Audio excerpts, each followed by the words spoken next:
Good morning. It is Friday, October 20th, 2023. This is a special meeting of the Commissioners of the City of Rehoboth Beach, live in City Hall Commissioners Room, second floor. I'd like to call this meeting to order at exactly 11:30 a.m. Rather than a roll call, I'd like the record to show that all the mayor and all the commissioners are here, but for Commissioner Chernowski. Commissioner Chernowski is absent at this moment. We also have with us today City Manager Lawrence Christian, Assistant City Manager Evan Miller, City Solicitor Glenn Mandalis. And with that, the purpose of this special meeting is for the opportunity to conduct an executive session for the purpose of discussing personnel matters in which the names, competency, and abilities of individual employees are discussed as permitted by 29 Del.C. Section 10,004B9, which is part of the Freedom of Information Act. I would entertain a motion to go into executive session. Whoever makes the motion, if you would read in entirety that purpose again. Whoops, Ed usually does it. Patrick, do you want to? Mayor, I'd like to make a motion for the going into a special meeting, executive session, for the purpose of discussing personnel matters in which names, competencies, and abilities of individual employees are discussed as permitted by Del 2120 Del C 10004B9. Second. We've got a motion by Commissioner Patrick Gossin, a second by Commissioner Tony Sharp to go into executive session for the purpose discussing personnel matters clarified in the agenda. Is there any discussion? If not, all those in favor signify by saying aye. Aye. Those opposed, and we will be going into executive session. We will be stepping into the other room. And as usual, I indicate that no actions will be taken in that room. If any actions are taken out as noted by the agenda, they will be done back in public session when we come out of executive session. And the duration of the executive session is unknown, although we do know we have a 2 o'clock regular meeting today, so we are time limited. With that, we will go into the other room.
No, he's fine. He'll find his way good. back. You ready? I'd like to entertain a motion to come out of executive session back into public session, please. So moved. I have a motion by Commissioner Tim Bennett and a second by Commissioner Tony Sharp Second. to come out of executive session back into public session. All those in favor signify by saying aye. Aye, opposed. And we are now back into public session. We have, as provided in the agenda, we have one bit of further business conduct before we exit the meeting. Patrick?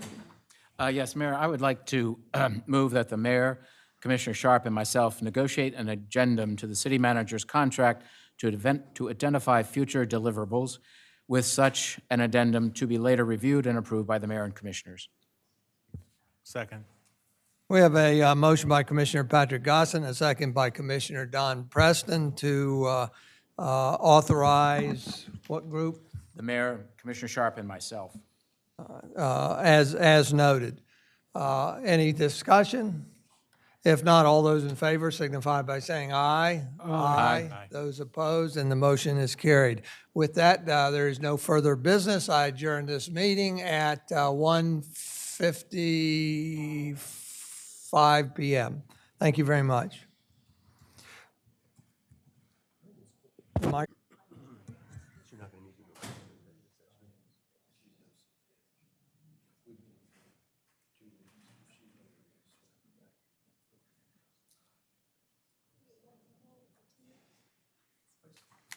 Thank you for telling me that.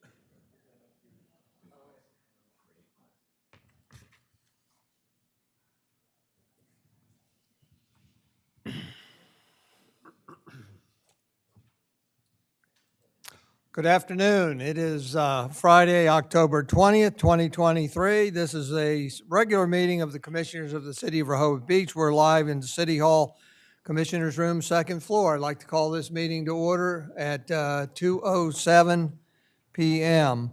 Would you please rise and join me in the Pledge of Allegiance? I pledge allegiance to the flag of the United States of America and to the republic for which it stands, one nation, under God, indivisible, with liberty and justice for all. Thank you. We'll do roll call. Commissioner Don Preston. Here. Commissioner Tony Sharp. Here. Commissioner Ed Chernowski. Absent. Commissioner Patrick Gossett. Here. Commissioner Tim Bennett. Here. Commissioner Bunky Markert. Here. Mayor Stan Mills. We have a quorum and are able to formally conduct business today. I would like to also identify our staff it takes to run. Oh, my goodness, there's a lot. I think some of them will introduce themselves. Let's see, City Secretary Ann Womack, City Manager Lawrence Christian, City Solicitor Glenn Mandalis, Judge Renee Bennett, Lynn Cohen, the Communications Specialist, Kevin Williams, Public Works Director, June Embert hiding right there behind the podium. She's with the Parking Department. Assistant, raise your hand, Assistant City Manager Evan Miller, Chief Keith Banks, Captain Giles from the Beach Patrol, Margaret Carson, Executive Secretary. Over here, Matt Janis. I think we got everybody, right? Welcome. Thank you for being here. I'd also like to thank everybody that's in here in person. Typically, when we get to certain agenda topics, if you have something to say, we would appreciate your feedback, and we ask you to come up to the microphone, state your name and your relationship to the city. Also like to thank all those that are watching virtually that chose to watch us from the comfort of their house. And also like to remind everybody typically that documents that support our agenda items are typically embedded in the agendas when they're received sufficient time ahead of the meeting. And we'll show you some of those documents so that you can see exactly what we see. With that, let's see, we're going to go to the first item of business, which is presentation of a proclamation. Connie, would you join me up front? And then Vice President Patrick Gossett is going to join me also.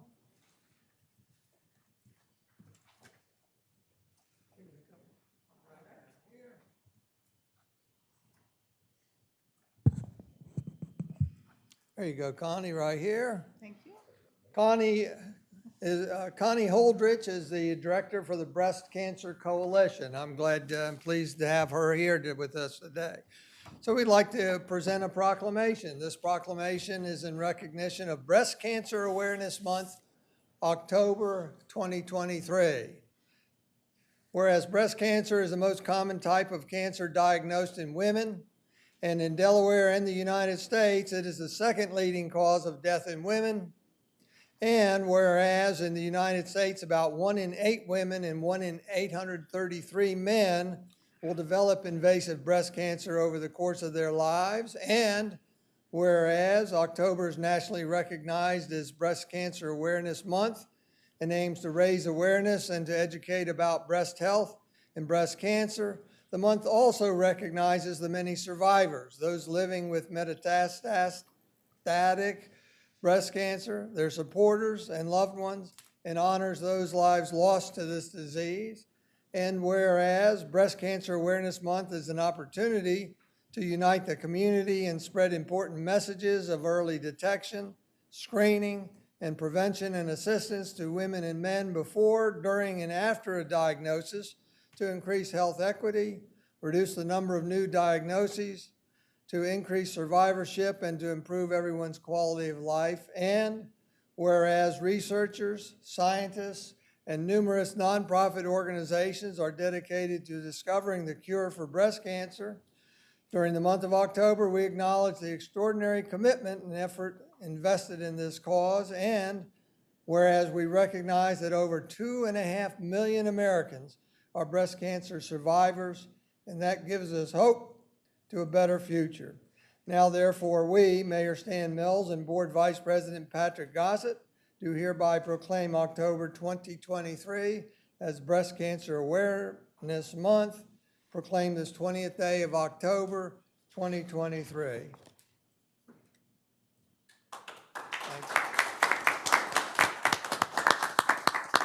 Thank you for coming. Thank you for coming. Thank you so much.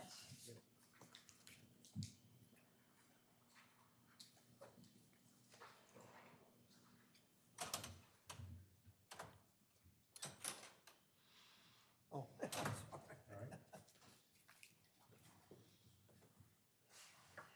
thank you again, Connie. You don't have to stay. You're bolt for that door in any silent moment.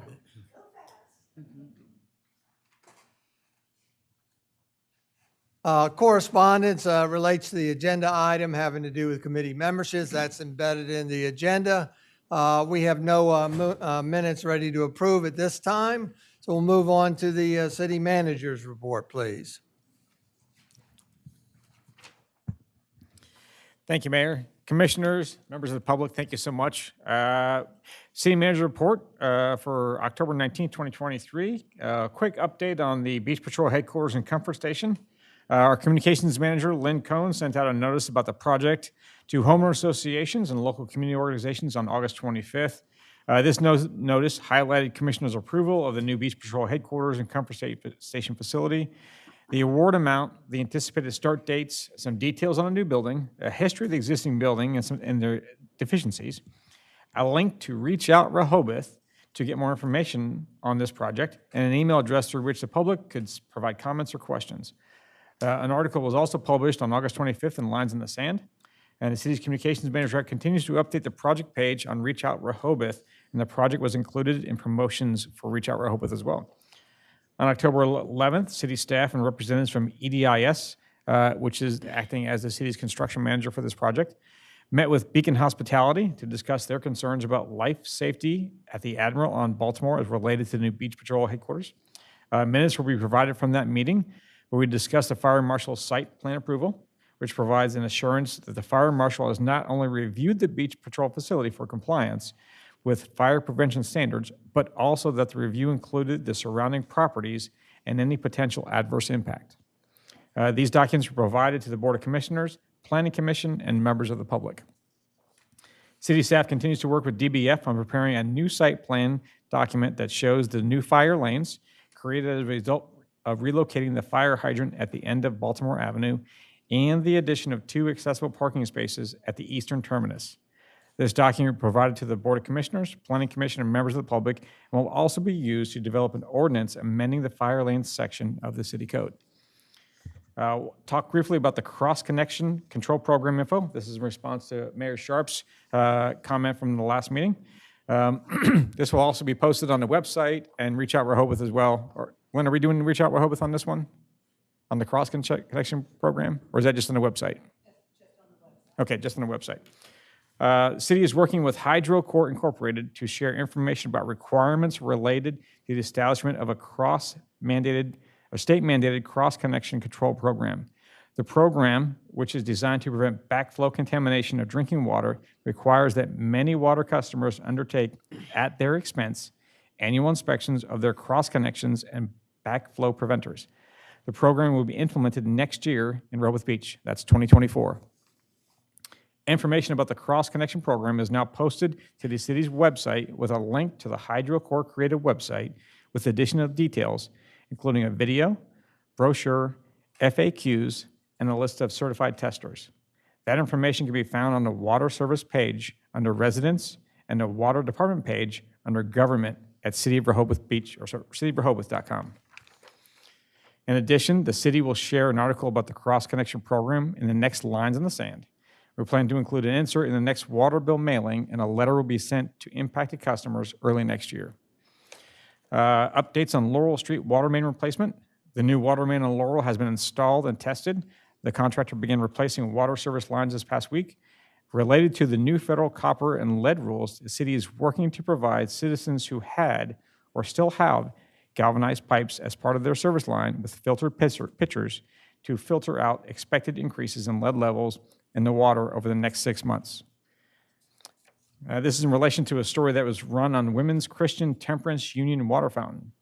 Following the recent media interest in the Women's Christian Temperance Union water fountain at the end of Rehoboth Avenue, Caswell Plumbing has stepped forward to repair the fountain at no cost to the city. Parts have been ordered, and residents and visitors may notice that the fountain is under repair. Our thanks to Caswell for this service to the community. We have a blood drive scheduled for Monday. The city is hosting this Delmarva Blood Bank Drive from 12 to 6 p.m. in the Convention Center downstairs.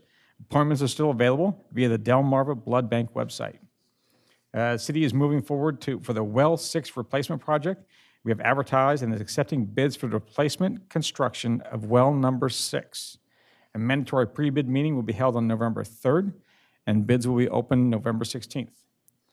And finally, street aid expenditures. I've got street aid expenditures for the month of September for $13,035.23, and October street aid expenditures for $11,108.49, totaling $24,143.72. Mayor, Commissioners, that's all I have. Mayor, I'd like to make a motion to approve street aid expenditures for $24,143.72. Second. We have a motion by Commissioner Patrick Gosselin, a second by Commissioner Tony Sharp to approve the street aid expenditures for the 2 months noted, totaling $24,143.72. Is there any discussion? If not, all those in favor signify by saying aye. Aye. Aye. Those opposed, and the motion's carried unanimously. Thank you very much. Before you move on, Mayor.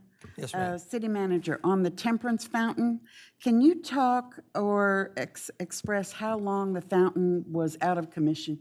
We believe the fountain was out of commission for approximately 8 years. 8 years. It did fall into disrepair and has been, correct me if I'm wrong, Kevin, is about roughly, we think, 8 years?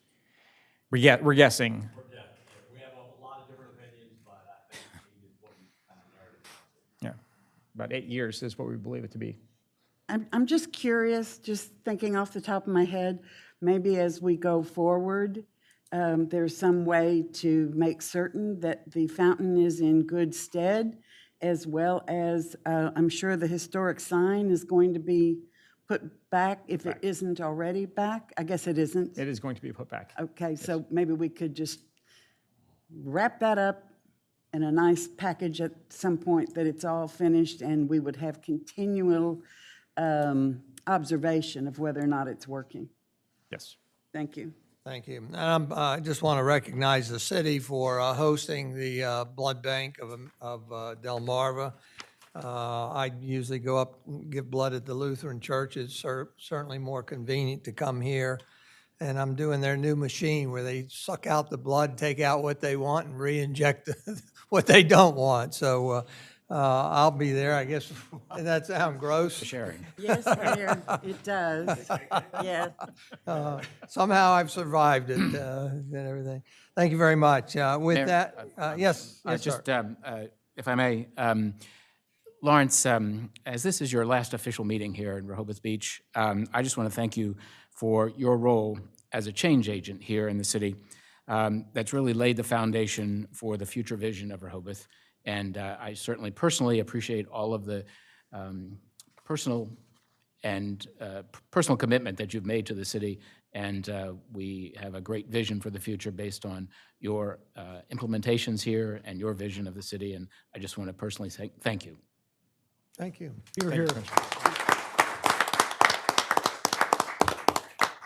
Thank you, Commissioner. We all feel that. With that, we're going to go to the city solicitor's report. Mayor, just a very quick update on the 330 hospitality case, the rezoning case at 330 Rehoboth Avenue. The petitioner there filed their opening brief last week on the 16th, or maybe that was the beginning of this week. The city's reply brief will be due the 15th of November. So we're finally in that briefing stage after it's been through Chancery Court and now into Superior Court. So we're on the briefing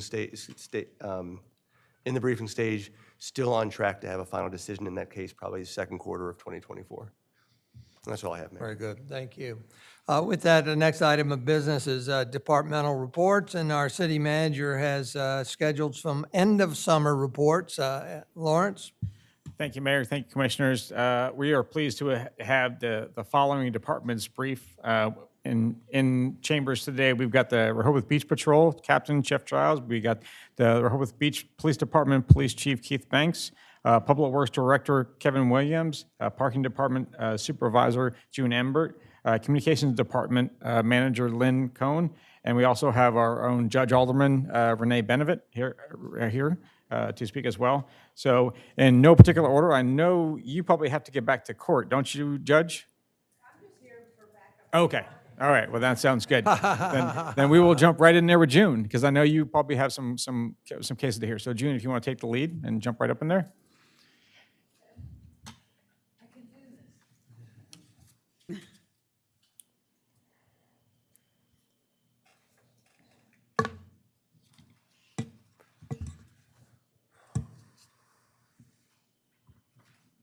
do this.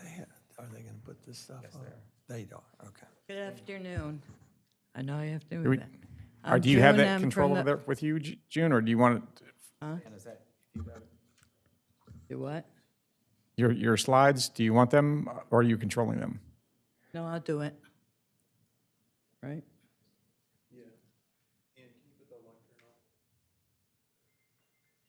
Thank you. There we go. Thank you. I'm June Embert. I'm the parking supervisor, and I thought we'd just go over 2023 parking season. Our operational details are from May 15th through September 15th, 10 a.m. to 10 p.m. It's pay by plate, $3 an hour.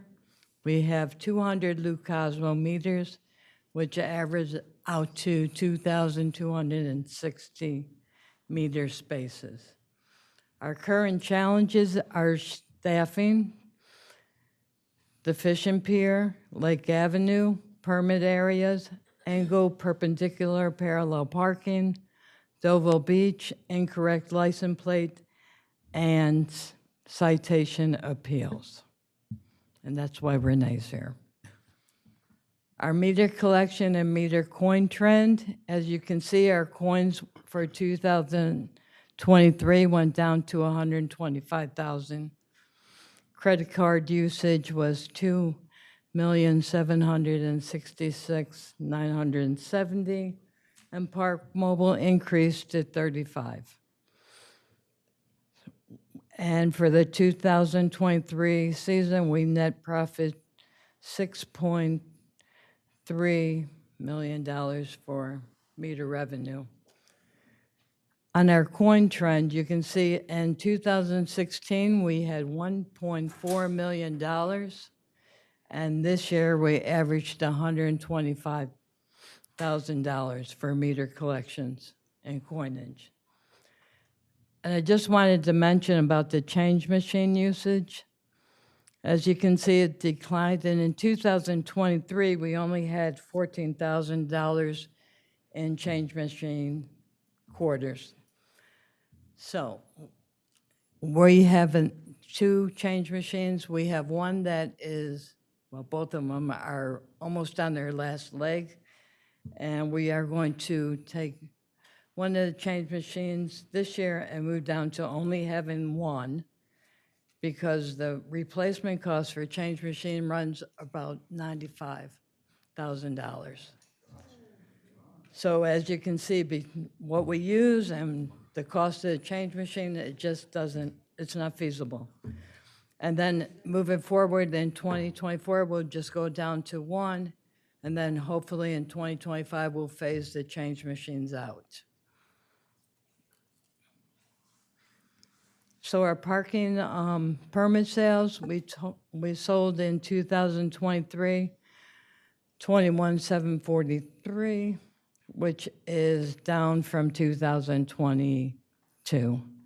That's a decrease of 1,598 permits compared to what was sold in 2022. Our transferable and non-transferable permits were up by 214, but you can see that the weekend dailies and the dailies are definitely down. So that averaged out to about 1,700 less in visitors, I want to say, for the season. So our meter revenue for 2023 was 6.3 million and permit revenue 1.1.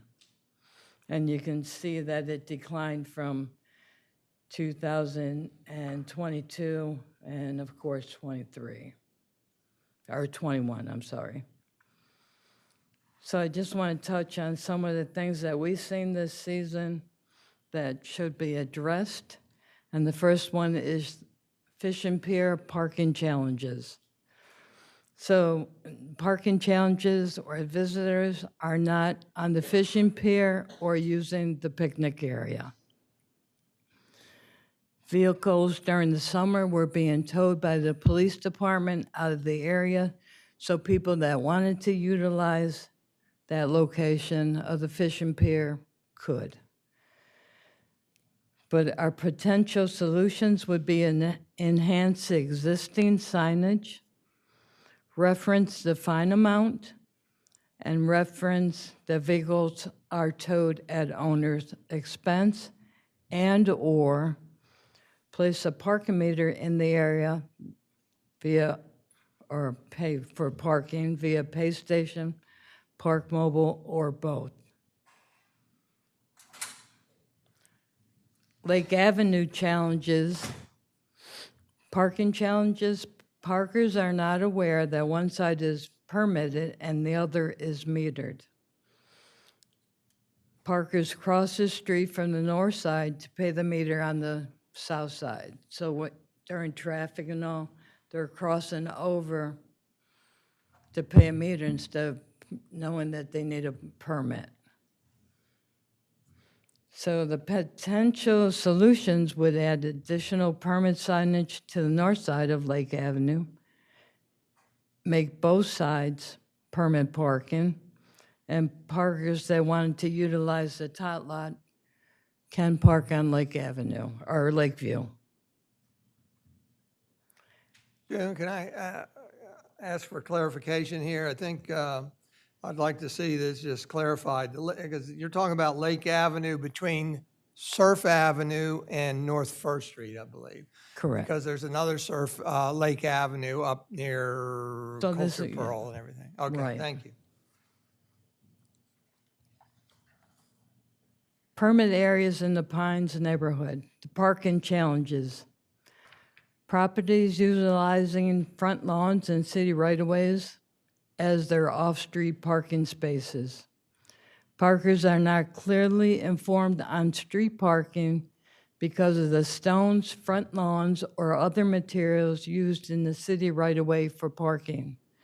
Pedestrians walking down the middle of the roadway. Potential solution: establish neighborhood design template for public space and marked approved driveways. Angle perpendicular parallel parking. Parking challenges. Hidden parking requirement. Visitors from two-plate states. Argument that backing in is safer. Concern over the citation amount of $50.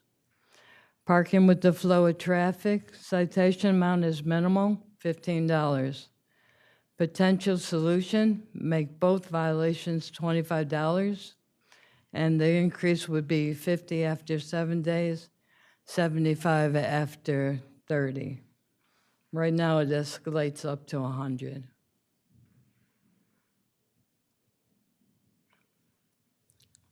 Doval Beach parking lot.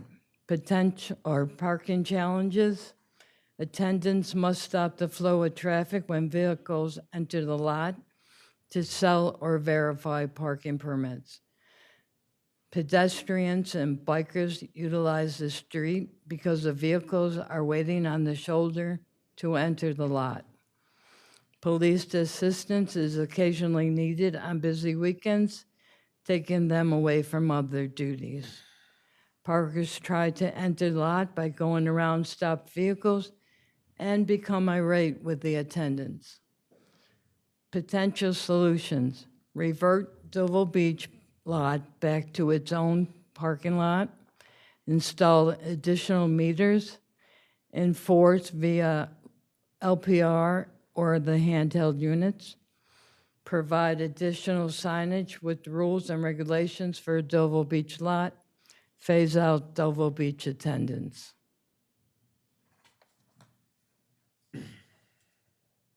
Incorrect license plate, parking challenges, consistent challenges with visitors paying using incorrect license plates, paying the wrong vehicle license plate via Park Mobile, entering an incorrect license plate, transposed digits, letters, or forgetting numbers or letters. A one-time warning is usually issued for entering an incorrect license plate, but not for selecting a wrong vehicle in Park Mobile. Our potential solution would be consider an ordinance that would provide a one-time reduction from $30 to $15 within the first 7 days of the citation issuance. This would be applied in both situations, incorrect license plates and wrong vehicles. The reduction would be considered an administration fee for the time involved researching the payment record. If not paid at the reduced rate, the citation will escalate as prescribed.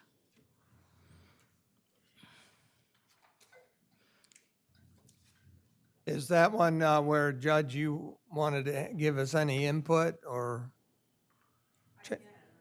changing the ordinance? So what she's saying is that, people have a Park Mobile account and they might have they might have five or so cars on there, license plates, and they pick the wrong one.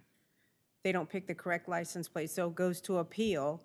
And with picking the wrong license plate, the policy is that they have to pay for the ticket because it's their responsibility to pick the right car, because it happens over and over again with the same people.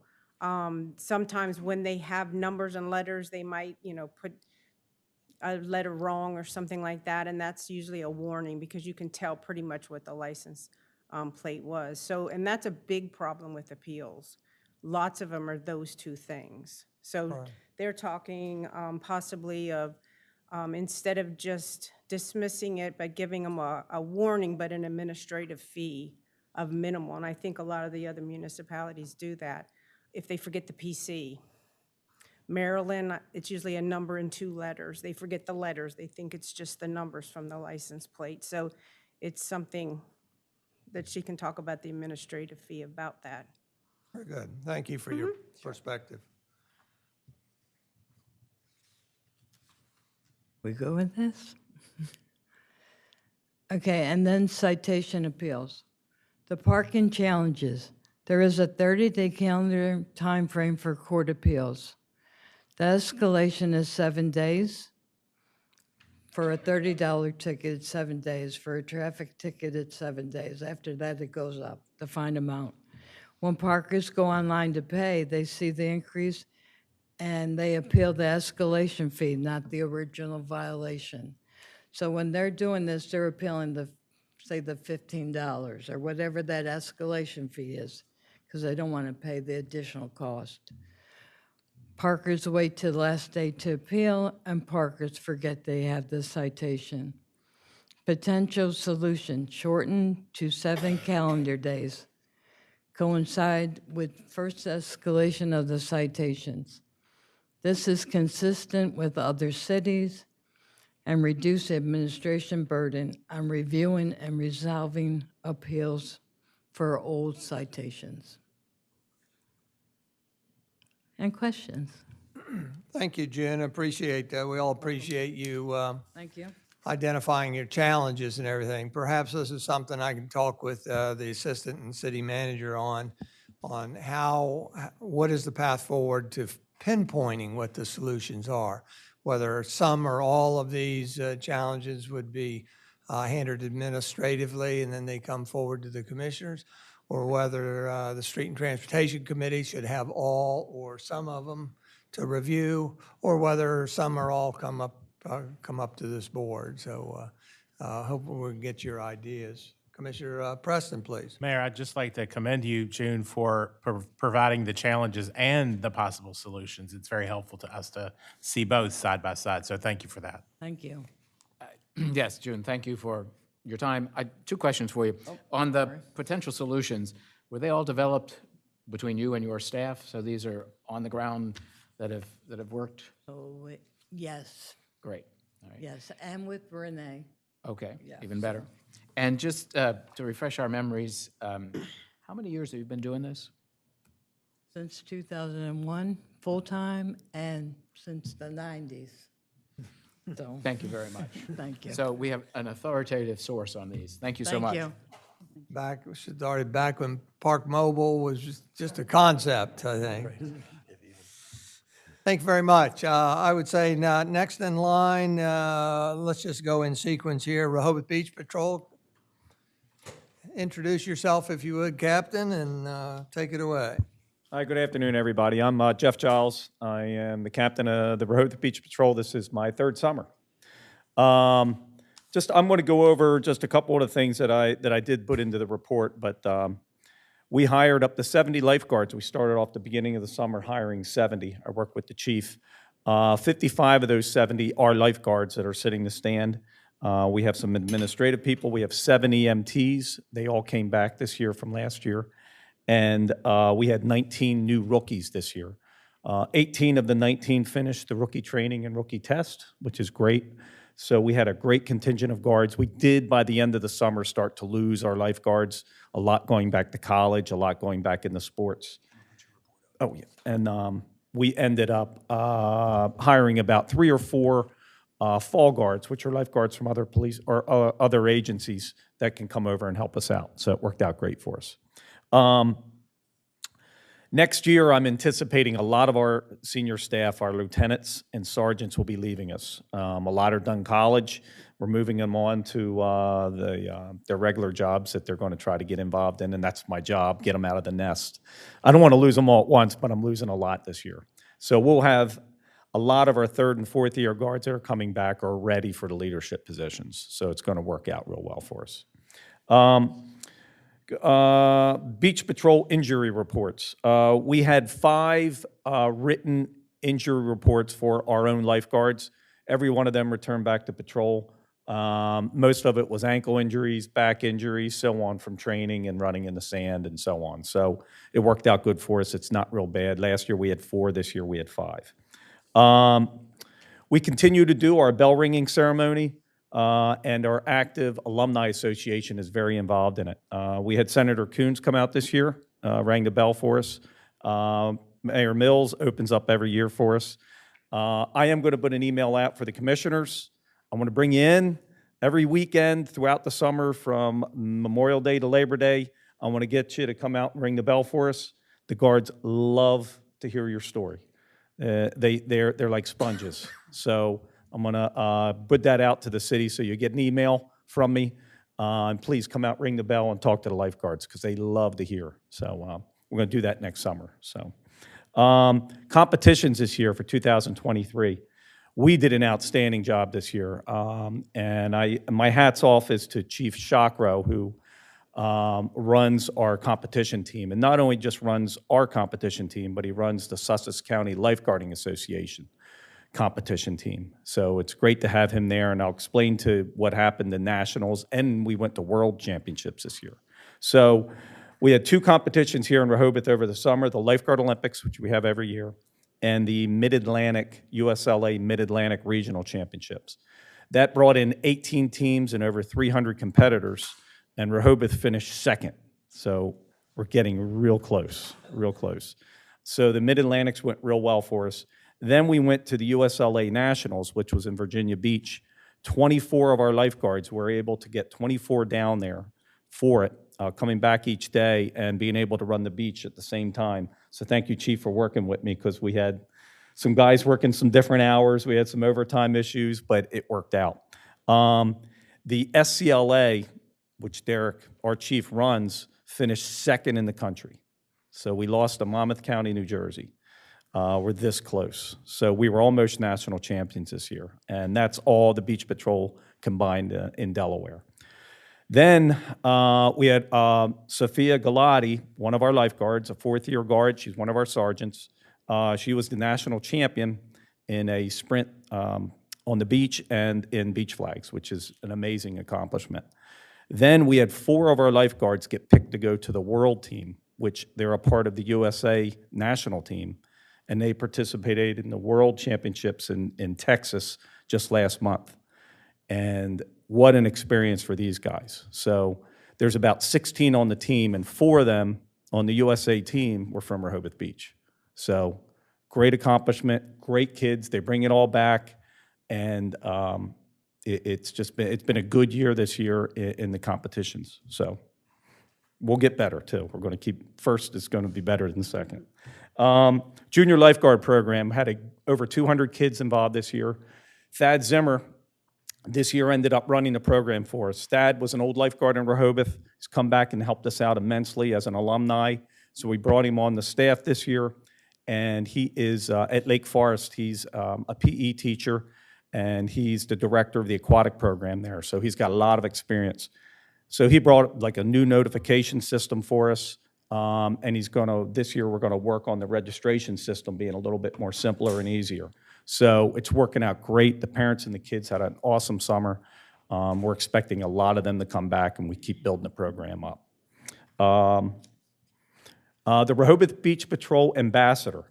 We were lucky enough, we hired one person, Skip first, in late June, and we hired the right guy because he is polite, he loves talking to the public, and he gets the points across about some of the umbrella rules and regulations that we have with tents, and he did an outstanding job. He got to know the police department because if he would have an issue on the beach talking to somebody to take a tent down, usually it worked with just him, but if he got a lot of kickback and nobody did it, he would contact the police, and it worked out real well for us. And you'll see on the statistical at the end, if you want to look at the end, you'll see the stats on the amount of tents that he took down and the amount of police call-outs that he had to do, which wasn't that much. So he's doing a really good job. We're going to expand it next year. I want Skip. We're going to probably hire another 1 or 2 ambassadors, and we'll have Skip involved in the process because we really want them to emulate what Skip is doing. So we're moving in the right direction. Worked out real good for us. Jet ski. Thank you very much, Commission, for allowing us to purchase our jet ski. We are taking baby steps with it. We used it on 4 different occasions. It's really used, one is we take it out to, we have water courses when they do the competitions here. They have to take out, they got to move the buoys around and set things up and flags and so on, so they did that. We also have the biathlon, which has a swim section to it, and we had a mile swim that we might get a series. And it's great to have the jet ski because it's used as a safety vehicle out there with the guards. We had one of our lieutenants was a jet ski operator for Fort Lauderdale Beach Patrol. So it was great having him here because he's been trained. And he's now with me. We're writing up the manual for the jet ski operation. So next year, if he's gone, we're going to run a couple of our senior guards through to make sure that they can run the jet ski properly. So, and we had the jet ski, if you didn't notice, it was kept up at Deauville Beach. We kept it up near the tennis courts. And the reason why we did that there, we're able to lock it up there, is they have water there. So when you bring that jet ski up, we got to keep it maintained. We needed a hose up there to run that out and clean it and keep it in good shape. So thank you so much, and we will utilize it more and more as we get through the summers. EMR training, again, we keep going out. EMR training is the emergency medical responder training. It's not EMT training, but it takes 40 hours. So you got 40 hours of instruction to get it. We're trying to get more of our guards EMR trained, which is great because when they go on the beach and we call EMTs down and we call paramedics, we've gotten a start. We had another 12 of our guards get EMR trained. We're trying each year to get 12 guards trained. It's not that costly, it's just time consuming. It's hard when you have summer employees come down and train them a whole week on EMR training. So we're going to continue to do that and get that moving. We look forward to the new, obviously, the new headquarters. If you've noticed, or if you want to walk into the old headquarters, we allowed them to do some graffiti inside and put some things up on the wall. And it's actually great because when you look at it, it's all positive. It's all positive. And they're very excited. And there was a lot of tears shed on the last day, on Labor Day, when a lot of the guards are leaving.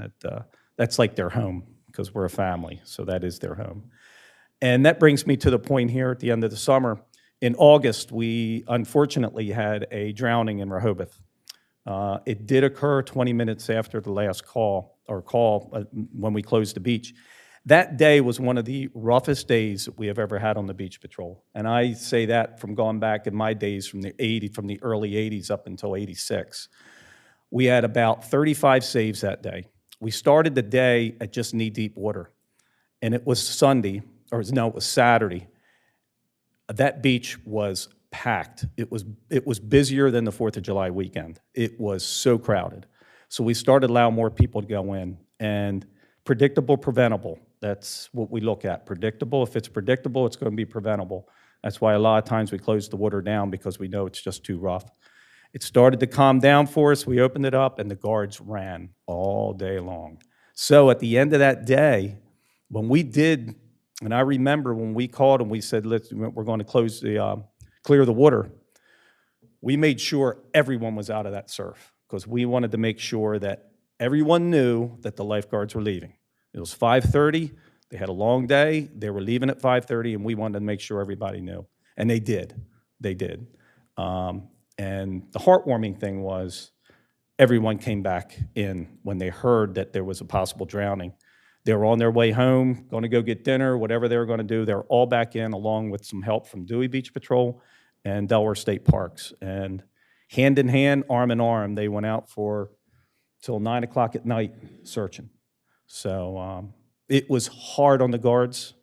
It was, but it's a reality check, and this is what you do. And this is why you signed up, and this is why you do all the training that you do.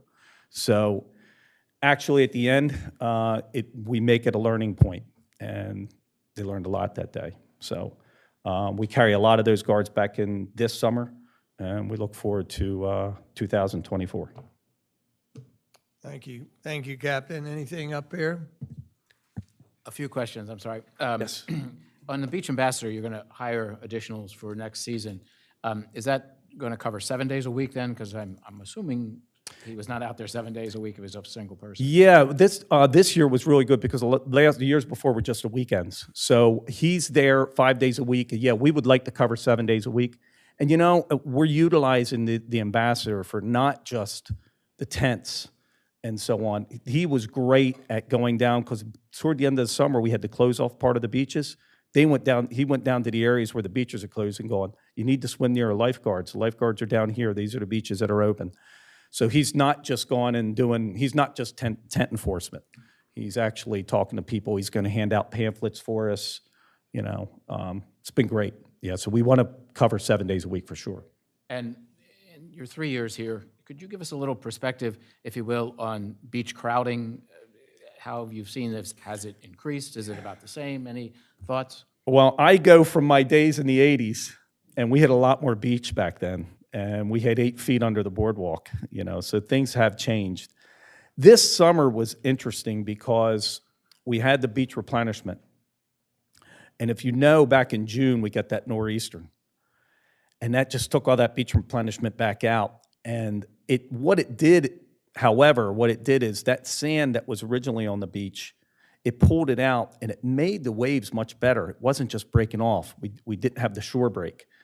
But by about August, the shore break was back, and the waves are just smacking on the beach, and we started to get the injuries again, more injuries. We had really just 2 real serious injuries where we needed the paramedics to come down and take people out of the surf. Only 2 this summer. Really lucky because I thought it would be worse with the shore break. So yes, and there is less beach, and it is more crowded. Over the 3 years that you've been involved strictly. Yeah. And a couple of other questions, if I may. The accessible wheelchairs, I know they are popular, but for our budgeting issues for coming up, just if you could also give some information to the chief or what have you about that, and also the accessible mats, sort of the expansion of that availability for the mats, even going further down to the beach, or in some other communities I've noticed in Florida and have you, that they run the mats in a T. They'll run it all the way out and then provide access kind of along the beach itself on a couple of the. I know Kevin runs the mats, and and that's getting better and better. And Mike is working really hard with us all the time to make it.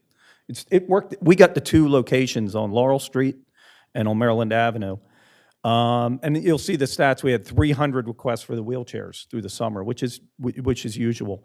We have 10 wheelchairs, but we really were down to 9. Really 8 by the end of the summer because some are resting out. So I'm going to probably put in a proposal to get maybe 2 more new ones to keep 5 and 5. We had a couple incidences with the wheelchairs that we've never turned a person down. And we had one day where we had 15 requests for the wheelchair. And what would happen is that we went out in the morning, we got it back by the time the other requests came in. So everybody's been satisfied with the wheelchair. So we never had to turn anybody away. So we will probably get 2 more, and it would be nice. The mats do help immensely, especially with the wheelchair, getting those folks down to the beach. Right. Thank you. Thank you. Thank you, Captain. We were just going to go in order here. So Rehoboth Beach Police Chief, Keith Banks.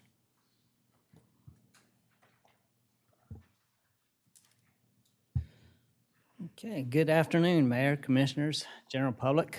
Thank you all for coming out here, and thank you for allowing me some time to talk about a report for the 2023 summer season, how it went. I think I would like to start with the 911 Center. Each summer, our 911 Center handles thousands of incoming calls, both emergencies and non-emergency. This summer, our communications specialists handled a total of 13,873 incoming calls from May 29th through September 30th, consisting of 5,323 911 calls, 8,550 non-emergency calls. There was 2,399 total police incidents, 377 fire responses, and that is actually up this year. 1,585 EMS responses, that is up this year.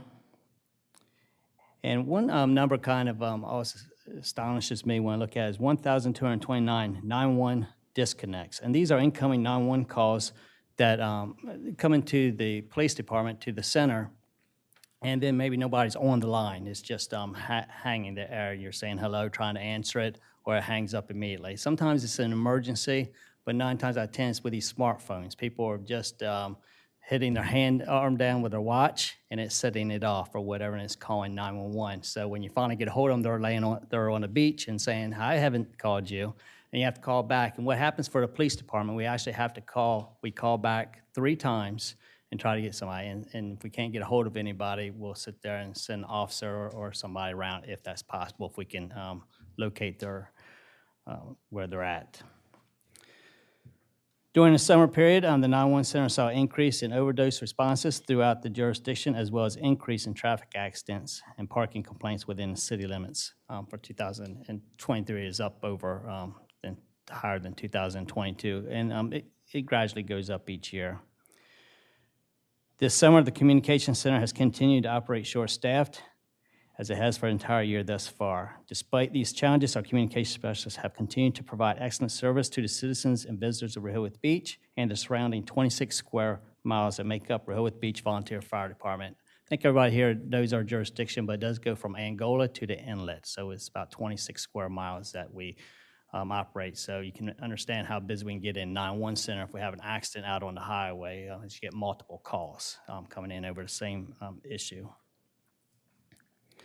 Our Communication Center accomplished several major goals this summer, including extensive police complaint type update to our CAD system. We established a standardized training process to provide a structured approach, clear guidance, and supportive environment to help new employees be successful during our training program. And we have recently been able to hire 4 new communication specialists, 2 of which have already begun their training. The remaining 2 will start in the near future. And we still have 2 open positions. That's the short report for the 911 Communications Center. Does anybody have any questions before I go into what we saw in the police department? Anybody? I have one curiosity, and I don't know if there's any solution to it, but it seems like staffing challenges have been around for a couple of years now, and I'm going to guess, and please correct me, that they may continue into this upcoming season? It is, especially our 911 Center. The big issue with that is, well, it's a national crisis with staffing communication centers, but even in Delaware, it is truly a crisis in all centers. So it's not just Rehoboth Beach. But the biggest, we used to be able to pull from a lot of fire departments. The medics over there, the part-time EMS crews, they would come over because they didn't have pay as well and they didn't have pensions. Well, now with the new law changes and all, they all have pension plans. They all make pretty decent wages, so they don't need to come over to a town or a county to sit there and get hired. So we lost a big pool, and that's been around the country. And also, where this is headed, I don't know, because it's never going to go away. It's a needed job. But yes, I see that as continuing. How our 401k works here, not to get into the weeds, but people that start 19, 20 years of age probably won't stay with the city to their age 60, 65 years of age to be able to get some of the benefits to working here in Rehoboth Beach. So usually we get them to come in at 4 or 5 years, and then they turn on and move over. And it takes about 6 months at the minimum to get them all the credentials that they need.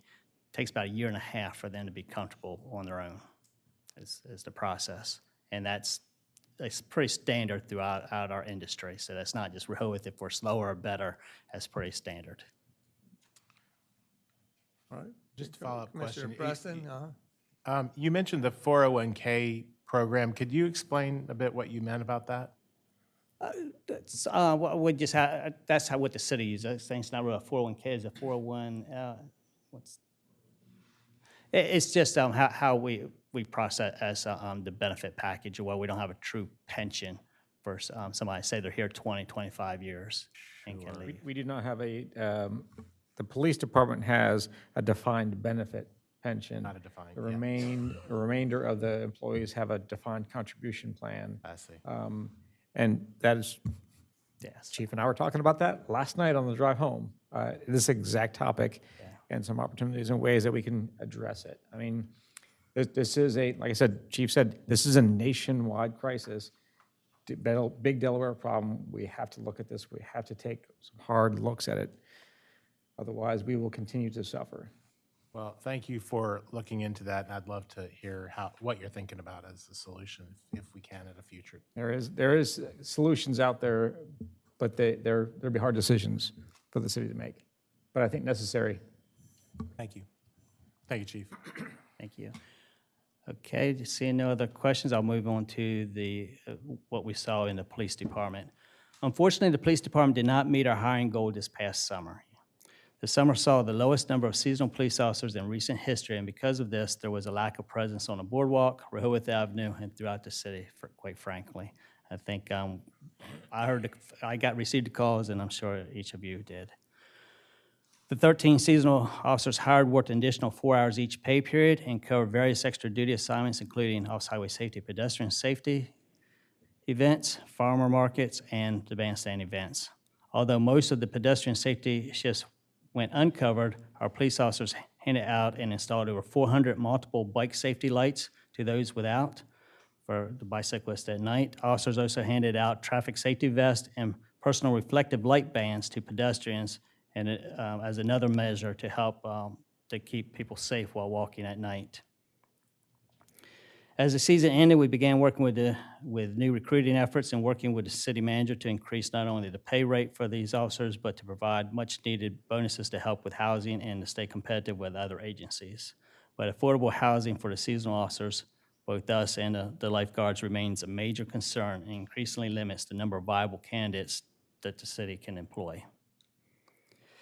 This summer, all of our seasonal officers, for the first time, had body cameras. So that was the first time in our history. In turn, we saw complaints against the officers reduced dramatically. So that was a big help. It is a mandatory law for any officer that has contact. So it's not just full-time, it is with our summer officers.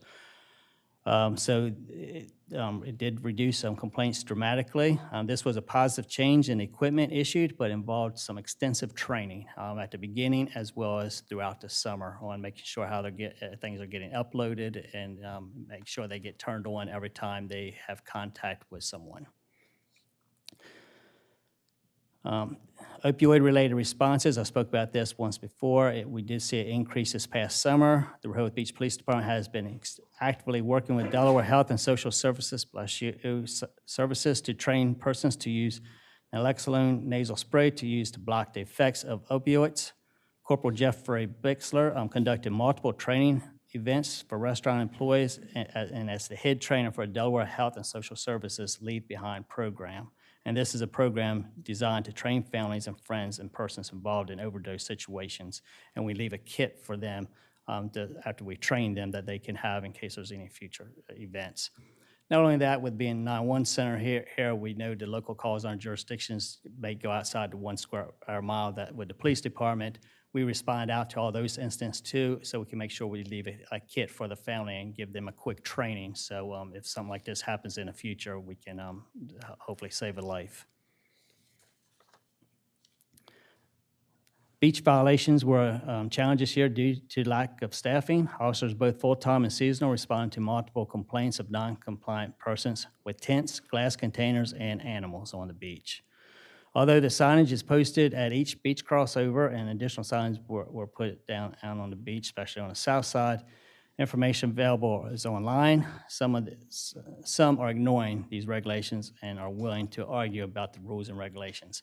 This year, talking with the officers and being down there, we saw more people want to argue with the officers, just about, you have to have, you can't have your dog running at large. You had to pick up after your dog and all that. We actually wanted to get arguing with the officers, and then even with the compliance officer, the ambassador on Beach Patrol, would take a tent down and they'd start headed down the opposite way to address something else, and they would put the tent right back up as soon as you leave, and you come back and have to address it again.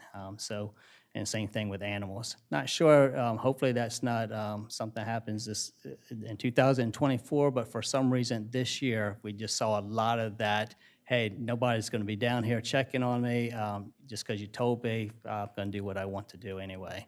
Just seemed a little bit different. Usually in the past, we've made comments and asked them to take it down, and, oh, sorry, I didn't realize it, and they kept it down. But we saw a little bit more this year of kind of being argumentative. We saw a slight increase in contacts with homeless individuals this past summer. Most of these contacts were due to minor violations, and most subjects had what appeared to be unrelated mental health issues. Each of these subjects was offered information on local resources and reminded of our various ordinances involving littering or loitering, sleeping, camping, things like that.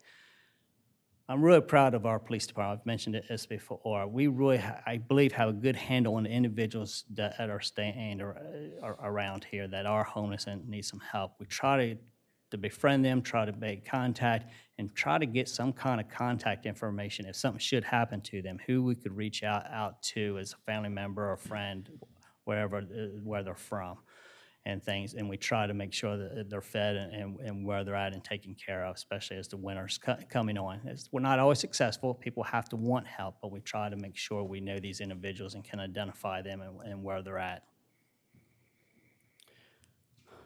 Disruptive teens, the police department and local businesses saw an increase in disruptive teens and preteens this year. Some of these incidents did not go reported initially. What we were finding is that a lot of the businesses would wait to call us. They would try to handle it, and they'd have multiple incidents over and over, but they didn't call us right away. A lot of it was because they were embarrassed a little bit. The second part, I'm not sure or why, but that was what they were telling us. The other thing is they just didn't have the staffing themselves. So they'd have to leave the business, or they thought they'd have to give a police report. So we'd get, if there was shoplifting or kids going in and picking things up and throwing it around the store, Nerf footballs and things like that, they just didn't have time to deal with it. They need to focus on their customers. And I certainly can appreciate that and understand that. So we'd start seeing reports 1 day, 2, 3 days later from the incidents. And it's hard to identify, but we would look at that surveillance as much as we could. This has been a trend many towns, and you see it on the news. New Jersey, I should say Maryland, Dewey Beach, Bethany Beach, South Bethany, all have put curfews in effect and different laws. I don't know that we're there yet. We are monitoring it, and I'll be making reports periodically to the city manager to know that they could bring to this forum if we need to look at that, but we are monitoring that and see what we can do. Because these are usually 12-year-olds, and the courts do not want to deal with that. When we're saying these teenagers, a lot that we're seeing on the boardwalk, we're getting to be 12 years old and 13, and the courts do not want us making arrest on those individuals for disorderly conduct and just criminal mischief and just being a little bit out of control. The other thing we find with that, and it's pretty concise around all the departments that are having these issues, is you can't find the parents anywhere. So that's who we need to address. These parents, in not all cases, but many of the cases, when we call them that we had their parent or had their child, they're like, well, what are they doing in Rehoboth Beach? They didn't even know they were here. And the scary part of it is the parents may not even be in Delaware that we're calling. So that makes it even scary when you're talking 12 or 13-year-olds. Summer challenges, electric bikes, skateboards, hoverboards, electric scooters. Complaints were received in regards to these on a boardwalk at high speeds. Current regulations in other beach resorts and boardwalks utilize the current 3 classification relating to these bikes and adopt the ordinance to limit their use in certain areas. Many of these individuals are using the skateboards, hoverboards, and things, quite honestly, as transportation to get to and from work, to save fuel. Fuel was high this summer, and to save on parking and all. So they are actually coming in to work and using this for mode of transportation in a lot of cases. And all. But the problematic part for the police department, we realize they're trying to get to work, but it's actually against the law to be on the boardwalk, Rehoboth Avenue, First Street, and any of those to have skateboards and hoverboards. So it's that balancing act of trying to do enforcement, trying to do the right thing. So we are looking at that. As far as the bicycles, a lot of times they're not engaged on the boardwalk, but at some point, you'll see people engage to e-bikes and start going faster. By then, the foot officers can't do anything about it. They've just whizzed right by them themselves and all. So again, not sure I have a solution for that one, because the easiest solution is for people to say, well, don't allow the bicycles on the boardwalk. Well, I think we have history there. It's crowded. We still go to 10 o'clock. So I think we need to try to keep that as open as possible. I think it's just something I know I did with my child, and a lot of others down here have done with their family. So I think it's that balancing act and using common sense. And I always stress this. I have to say it. It's not always the bicyclist issues that happens up there. There's joggers, walkers with headphones on, and sometimes just decide to go stage right themselves to get off the boardwalk and cut right in front of somebody that's riding a bicycle. So it's just a sheer amount of people up there in the mornings because it's so popular. So we are continue to try to monitor that and keep an even hand on that. This summer, with the passing of HB1 marijuana law, we saw an increase in the smell of burnt marijuana on the boardwalk.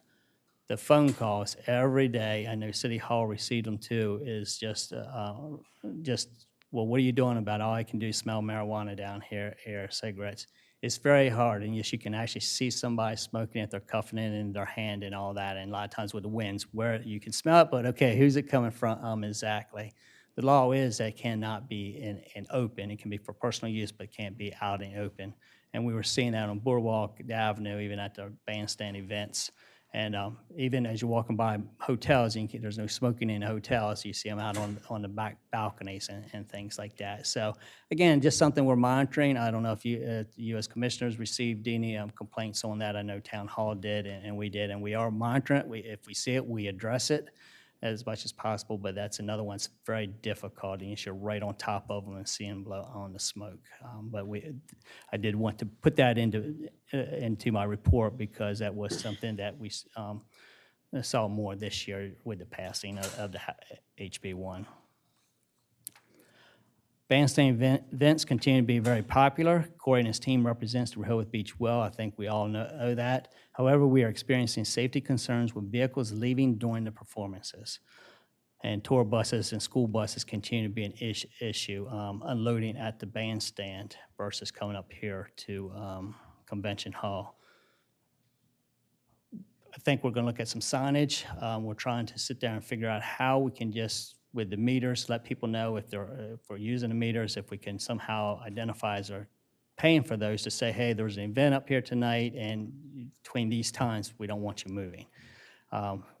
So we're trying to sit there and see if that's even a possibility, because if you haven't been up there, what's happening is the event's going on, there's not enough benches, it's crowded up there, people are standing in the roadway, wheelchairs, elderly, young, old, and they're focused on the show, which they should be. Well, then cars start backing out, and then they're just trying to push people away, or they start blowing their horns, and then the officer has to run down and try to back them out as much as possible. Sometimes we can't, then they get very belligerent because they're ready to leave. So we now keep a signboard up there. Doesn't look as attractive, but we do keep a signboard up there letting know people that there is an event and the bandstand will be closed down at this time as far as going through. Doesn't really help with the cars that stays in there, but we are trying to let people know that event beforehand. So Community outreach. The department continues to host and participate in community events such as National Night Out throughout the summer, YMCA, Library with Touch a Truck, Burton Village, Coffee with a Cop, Rehoboth Beach Volunteer Fire Company. We help out with different events, and Faith in Blue, and that's just to name a few. And I bring that up because as it's important for the community outreach, but it's not just in town that the officers actually bring their families in and volunteer a lot in town for these events. That a lot of them are coach Little League, Boy Scouts, Girl Scouts, and things like that. So we actually have a good group of men and women at the Rehoboth Beach Police Department that volunteer to the community, not just in Rehoboth Beach, but the surroundings. So I want to talk about, just mention that, and I'm very happy and supportive of that at here in Rehoboth Beach. Some quick statistics. I know I've been long-winded up here, is traffic crashes. Everybody wants to talk about traffic crashes. During the summer months, this year, as I mentioned earlier, the dates, we had 126 total crashes in town.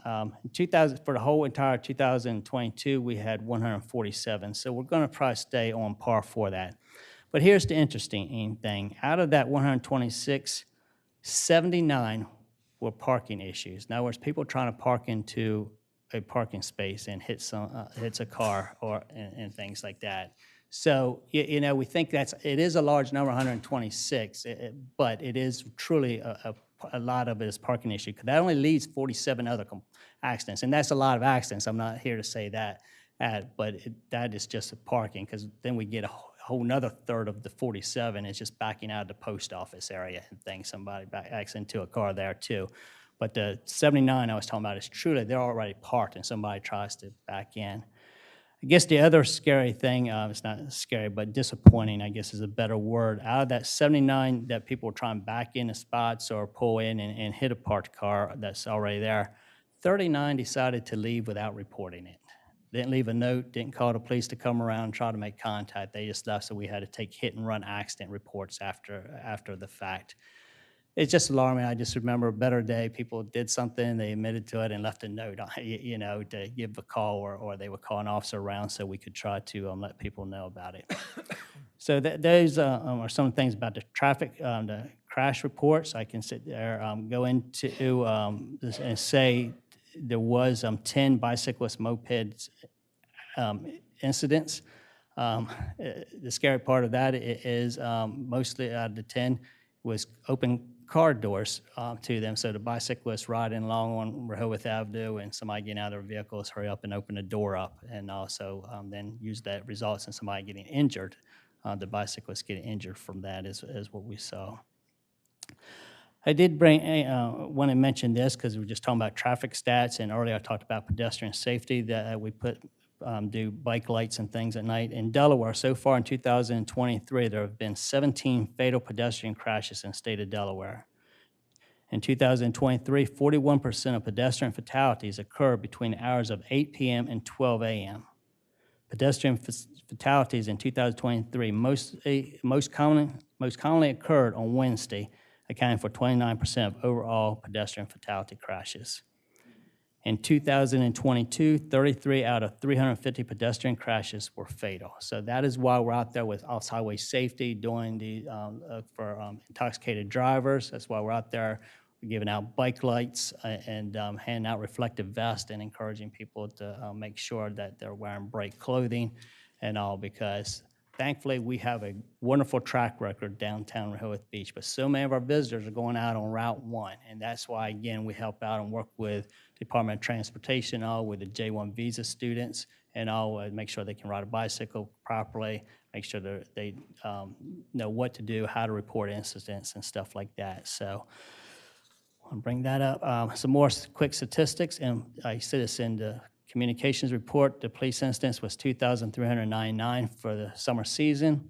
All complaints in 2022 were 2,991, so we're going to pass that this year on our complaints by the end of the season, because the report I gave was just for the summer season. It's not the entire year. Burglary incidents, we did have 1 this year so far. In 2022, we had 5, so that's down. And attempted burglaries, we had 3, and in 2022, 4, so that is down. And when I say that, I think it was 1 residence. The other ones have been businesses. And unfortunately, sometimes it's more more times than not, it's a past employee that's going back into the place. So I only add the extra caveat to that because I don't want people to think, you know, we have all these burglaries, because one is too many, but at the same time, we do need to be cognizant of our surrounding. And we had 0 robberies last year. We had 1. So overall, our crime rate in Rehoboth Beach is trending down. It has for a few years now. Can't say that everywhere we go, so I'm very proud of that. Domestics are on the rise, and quite honestly, that's usually involving alcohol is the biggest issue to that. I'll finalize by this, I forgot to mention it, special events and presidential detail.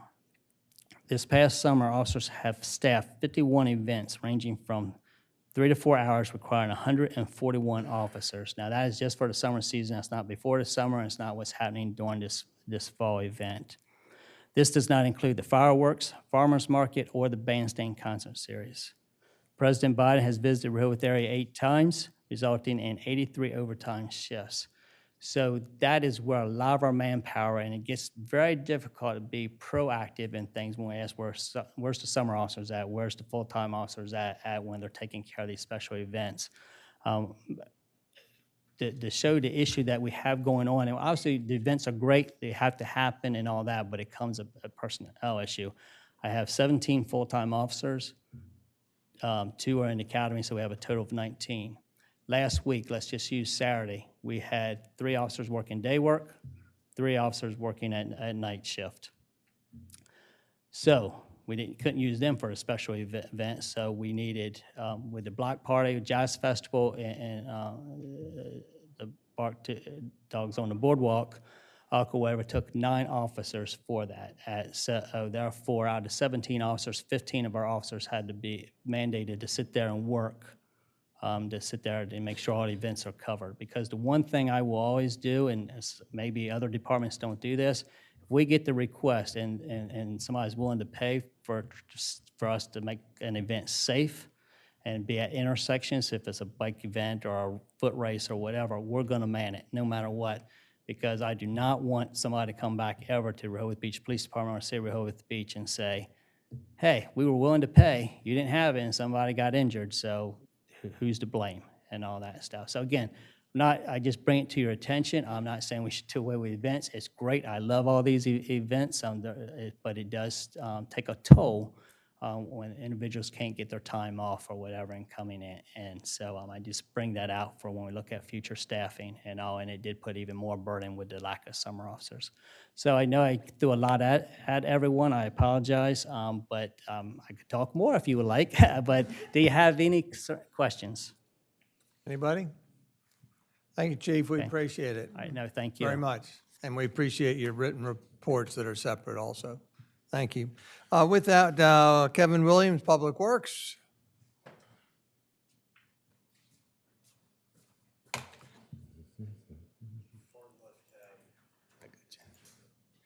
Oh, wrong one.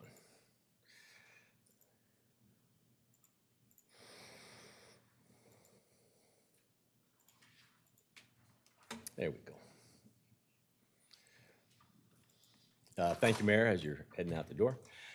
We had a really good summer from the Public Works Department. You know, for the last 2 years, we've been really lucky with our staffing through, leadership of the city's allowed us to do some incentivizing of recruitment, retention, all those kind of things. So we didn't really lose anybody this year. We kind of asked one guy not to come back, but we had virtually a full staff the entire time, and we actually brought on a couple extra guys anticipating some losses, and we didn't lose them. So it worked out really well for us. So it really makes, certainly with the streets department, their job a lot easier, keeping up with trash and those kind of things during the summer when everybody's really busy. In the water department, kind of see our numbers for the water department for this year and how they trended comparison to the previous 2 years. Been trending down, probably attributable to, water conservation. People are getting tired of the high water bills and conserving more, but down about 350 million gallons that we did over that summer period. The wastewater department, a little trending the other way, which we're a little not concerned about, but we're just keeping an eye on in that, the wastewater treatment has trended up over the last couple of years. So just keep an eye on it. Some of that due to the increased flow that we're getting from Sussex County with that new connection out there, which is all good because they pay for that. So good. It's certainly within our capacity, and most notable for the wastewater department is we kept it all in the pipes. So it's always a good thing. Streets department, there's kind of a look at our solid waste trash. In the last couple of years, it does also show a little bit trending down, which is a good thing. But still, that's a lot of trash. Boardwalk recycling, just because we've talked about that the last few years. It was a program we wanted to start up and did a couple years ago. Again, the results of it aren't all that great. It's a very, very low percentage. I think we're at 10% of the bags picked up overall were clean that could actually be recycled. The rest ended up going in the normal trash. Again, I think I've told you before, I don't find that as a bad thing. It's still, we got cans out there. People are putting it in a can instead of putting it on a beach or on the boardwalk. So even if it services as just another trash receptacle, that's good for us. It doesn't really take us any additional time or effort to dump those. It is a little bit I will say this, much better than the previous year. I think we had like one bag. The previous year it was clean. So this year we're at least seeing a trend upward, which is good. And the real good news is the use of the recycle yard for drop off has gone up considerably. So this was a great number. I thought 689 that does include yard waste, which we now take down on drop off days, but it's about 75% recycle, 25% yard waste. So having that open 3 days a week has been a real success for us. With that, I'll answer any questions you might have.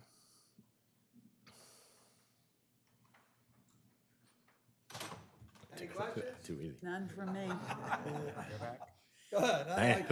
I like when That doesn't happen very often. your business is quick as my business.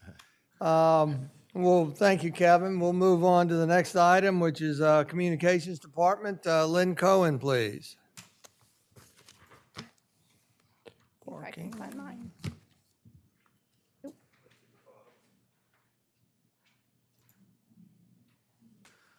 I had it up. Just bring it up again. Okay, well, good afternoon. So I have a quick update for you on some of our engagement and outreach platforms, and my report is a year-to-date report. So the city utilizes several social media channels. Facebook is our primary and largest one. Instagram also is popular. We continue to use Twitter or X, but not as much as we used to, and we added LinkedIn to the portfolio this year. Just a couple of notes.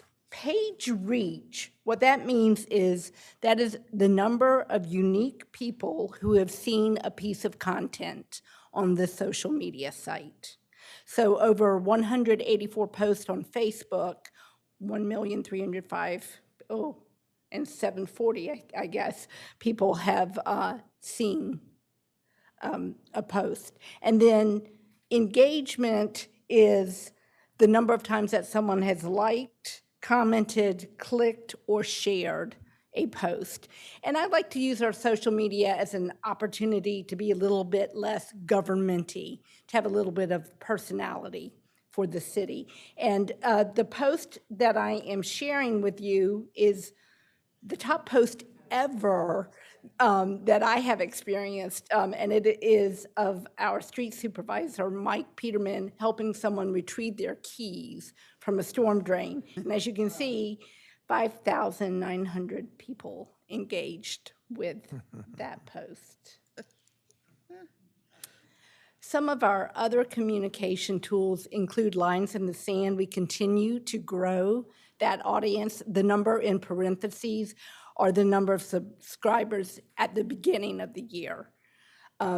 Also, our beacon alerts are growing at a slower rate, but we started that about 1.5 years ago, and we use it for when there's something not the way it should be in town. So we try to limit its use to that, not to general notices. And my philosophy is that when people get a text from the city, I hope they pay attention to it and not go, oh, not this city again. And there are 19 alerts as of today, because we did send one out. Media relations is part of my responsibility. We have sent out 31 press releases. We also respond to inquiries from the press. So in my previous communication positions with local government, I used to have to beg on my knees for TV to come cover a story about my city. I don't have that problem in Rehoboth. So, and then related to what Chief said, we have processed and approved 71 special event applications this year, and that does not include the bandstand concerts, fireworks, or the tree lighting event. And then, as you know, we launched Reach Out Rehoboth, a new digital engagement platform, on August 25th. And since that time, we've had 1,264 people participate and then click on their link to confirm their participation. And of those 1,264, 552 are verified city stakeholders. So we carefully designed our registration questions to try to be able to determine who we're hearing information from. Is it visitors? Is it residents? Is it area folks? Sometimes people got confused and they would, for example, check that they visit Rehoboth Beach, and then they check the neighborhood that they visit. So when we searched for city stakeholders, they would come up. So I actually went through all the registrations and checked those, and there are 552 that are confirmed city stakeholders. That means a resident, a property owner, or a business owner within the city limits. To date, we've had 2,302 contributions to the site. We have closed 2 tools that we launched with.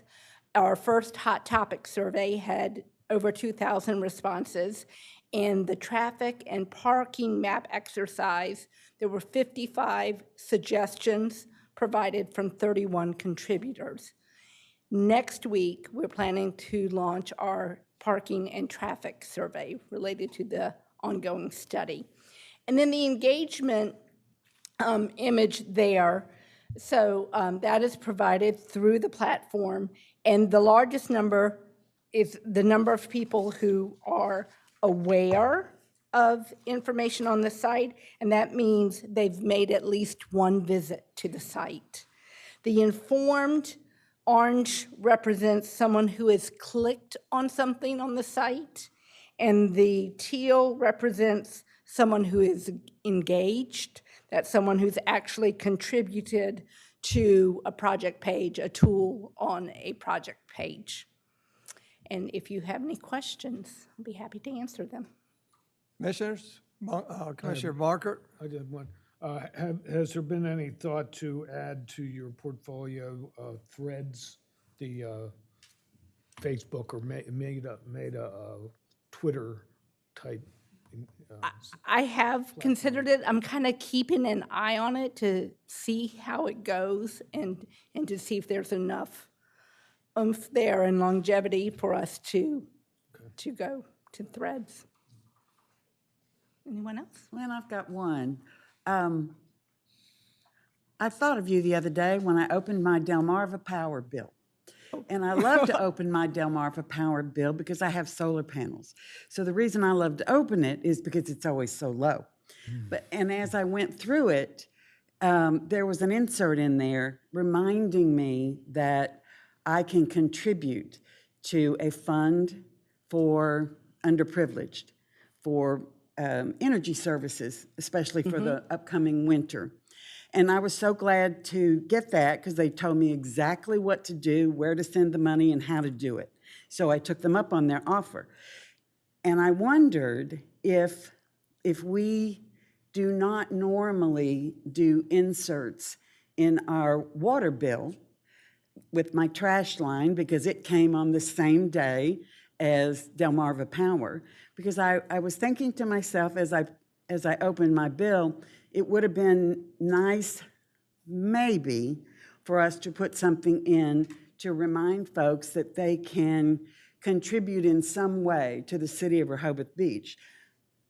One good example, which is one of my favorite things, is the commemorative tree before the end of the year, because it is tax deductible. Sure. But I don't seem to get any interest or energy about inserts.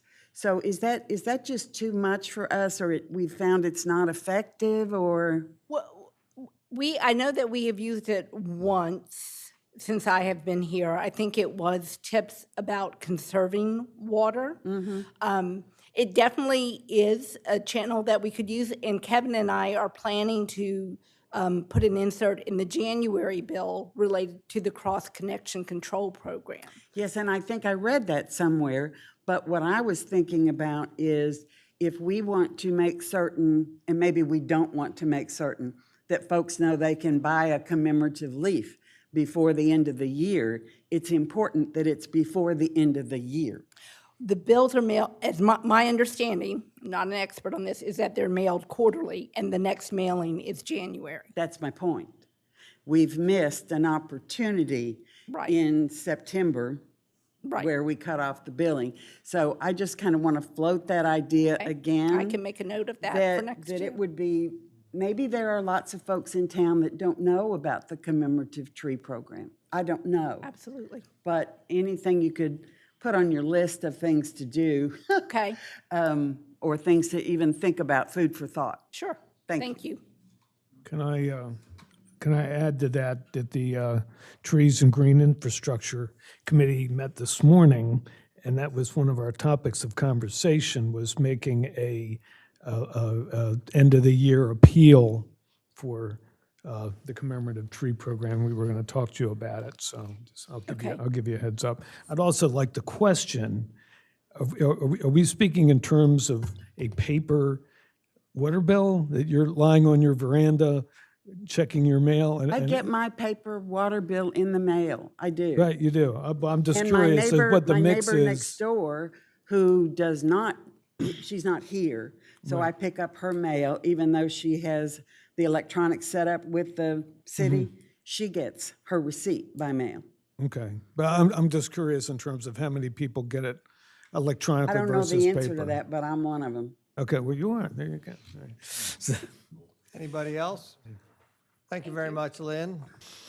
With that, you'll see in the agenda our additional building and licensing report, police department report, and alderman court report that we don't go over because they are included as a support document embedded in the agenda. With that, we'll move on to the next item of business, which is board and commission reports. And I have to apologize, the Board of Adjustment did send me a report, and I forgot to embed it, so I'll do that after the fact. So expect Monday or Tuesday that to be available. And I didn't receive reports from the Parks and Shade Tree Commission nor the Planning Commission. With that, we'll move on to committee reports. None are identified, and so we finally get to the liaison reports. The first is from the Chamber of Commerce. I'm the liaison for that group. Carol Everhart's not able to be here today. You'll find embedded in the agenda her document that has some data on it. Really, it's best to go read it, and she's got some data, including that in September, comparison from September this year to September last year, occupancy went up and down, so it's not straight one direction or the other. It also touts the Chamber of Commerce for their Sea Witch Festival and the awards they've been recognized by USA Today for the Sea Witch Top Halloween Parade. United States or U.S. News Report, Sea Witch is the top fall festival, and also received a top Delaware event winner. So again, take a look at the embedment in the agenda. With that, the Historical Society has no report this month. We're still looking for a liaison. Main Street is here. Commissioner Ed Chernowski is the liaison, but we have the Main Street folks here live. So we'll identify yourselves if you would, Cindy and Cindy Lovett, Fort Canal Street, board member of Main Street. And I just have a couple quick updates to give you guys. I talk fast, so we'll do that. Our walking tour is still available. If anybody has family in town and you don't know what to do while you're waiting for your reservation, on your phone, you can just go to our website at downtownrb.com and take our historic walking tour on your phone. It's really a lot of fun, and it's narrated by Leanne Hansen from NPR, so it's pretty cool. Wreaths Across America, it's coming up December 16th at 11:30 at the Epworth Cemetery on Henlopen Avenue. If anybody hasn't been there before, this is our third year, and it is really a moving event. We have a couple brief speakers, and the pastor from Epworth Church is going to deliver the prayers this year. ROTC will present the colors. We expect to lay 180 wreaths, and we're going to be having a lunch afterward, which I'm really excited to. I learned just about before I came to this meeting that the fire department is going to allow us to use the upstairs for a luncheon, and Community Bank has donated the money to have a lunch, and also some towards next year's wreaths. And we also, Eric Corpon and Mike Simpler are the ones that arranged that to allow us to use upstairs. So I was really happy, and we'll make a donation to them. And thank you to the city for helping us out with the podium, the mic, the tables, the chairs. We really do appreciate the help for this because it's just a great nationwide event. And we would like to invite the mayor and commissioners. I know Mayor Mills, you're going to be speaking. Thank you. And the commissioners, we'd love to have you just come and lay a wreath at the ceremony. Rehoboth and Bloom has a whole lot going on right now. We are having a lunch at the 3rd floor of City Hall. Thank you to Margaret, who's not here, who arranged it for us. We have 51 Rehoboth and Bloom folks signed up out of 70 to come to the lunch. We have 20 of our volunteers who have been with us all 5 years. We are finishing up our 5th year, and we had hats embroidered at Sashi Chic that say 5-year volunteer with our logo. So we have 20 of those people we're going to honor at the lunch, which is really exciting. Transition Day, the day we pull our annuals out and put our pansies and Dusty Miller in, that will be the 30th and 31st. If you see our gang out there, thank them. And we have 649 plants being delivered by Peppers that will be planted in the planters. The plan is to leave the canal side garden flowers in until the frost makes us take them out. So we thank you so much to the city for allowing us to do this major project. I mean, I don't know about you guys, but we're hearing such wonderful kudos on this, and we have a team down there that's there every week on Monday mornings at 8:30 because they don't like getting up, so they're an 8:30 group. We now have 103 planters and 70 volunteers, so we are really, really proud of this, and we thank the city. I've already emailed Mike Peterman to let them know when we're going to be removing the flowers, because we take the big brown bags and we put them out on the sidewalk, and the guys come around in a truck and they just pick them up and take them out for us. I don't know how we would get rid of all that any other way. So we really, really appreciate the city's involvement and help with Rehoboth and Bloom. Any questions, comments? Just a clarification, Cindy. Yes. Could you restate the transition date for Yes. Rehoboth Avenue? Monday, the 30th, and Tuesday, the 31st. We have a couple different groups. Of that do- October. I'm sorry, of October, yes. Thank you. We like to wait till after Sea Witch. Yeah. Because there could be damage, and Yes. we'll just let them damage the annuals. We're going to pull them out the next day anyway, so Thank you. that's it. Okay. Thank you. Cindy, if I recall correctly, the garden up by the museum got a Main Street Yes. Award. Yes. to College- Or actually, the city was recognized as an award. Exactly. So the city was recognized an award for that garden that Yep. you initiated and you designed and you I know, planted. but the city gave us the approval. Without that, it never would, and it's city property, so it just seemed to make sense that we should thank the city for giving us that opportunity, because all you had to do is say no. I don't know if anybody, I know Lynn had pictures of before and after. If you remember what it looked like before, it was just this like half-dead patch of grass. And Well, we, ultimately, we thank you. well, so.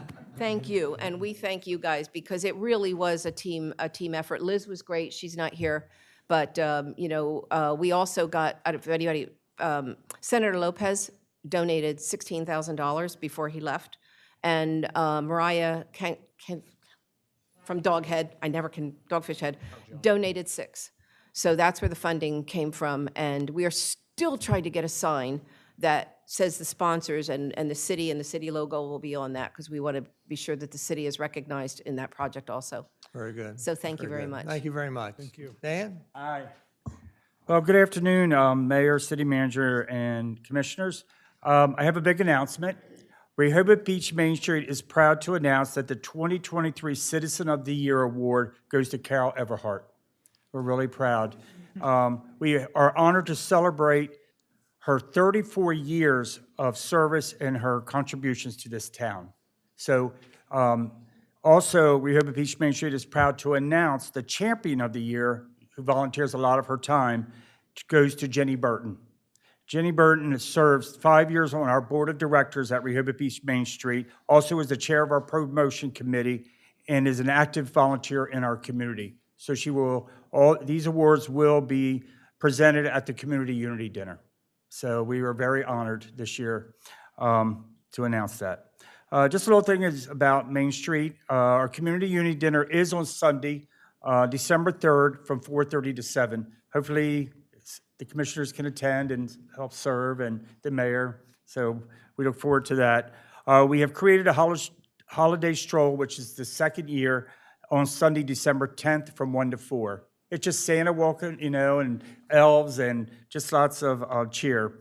Carolers.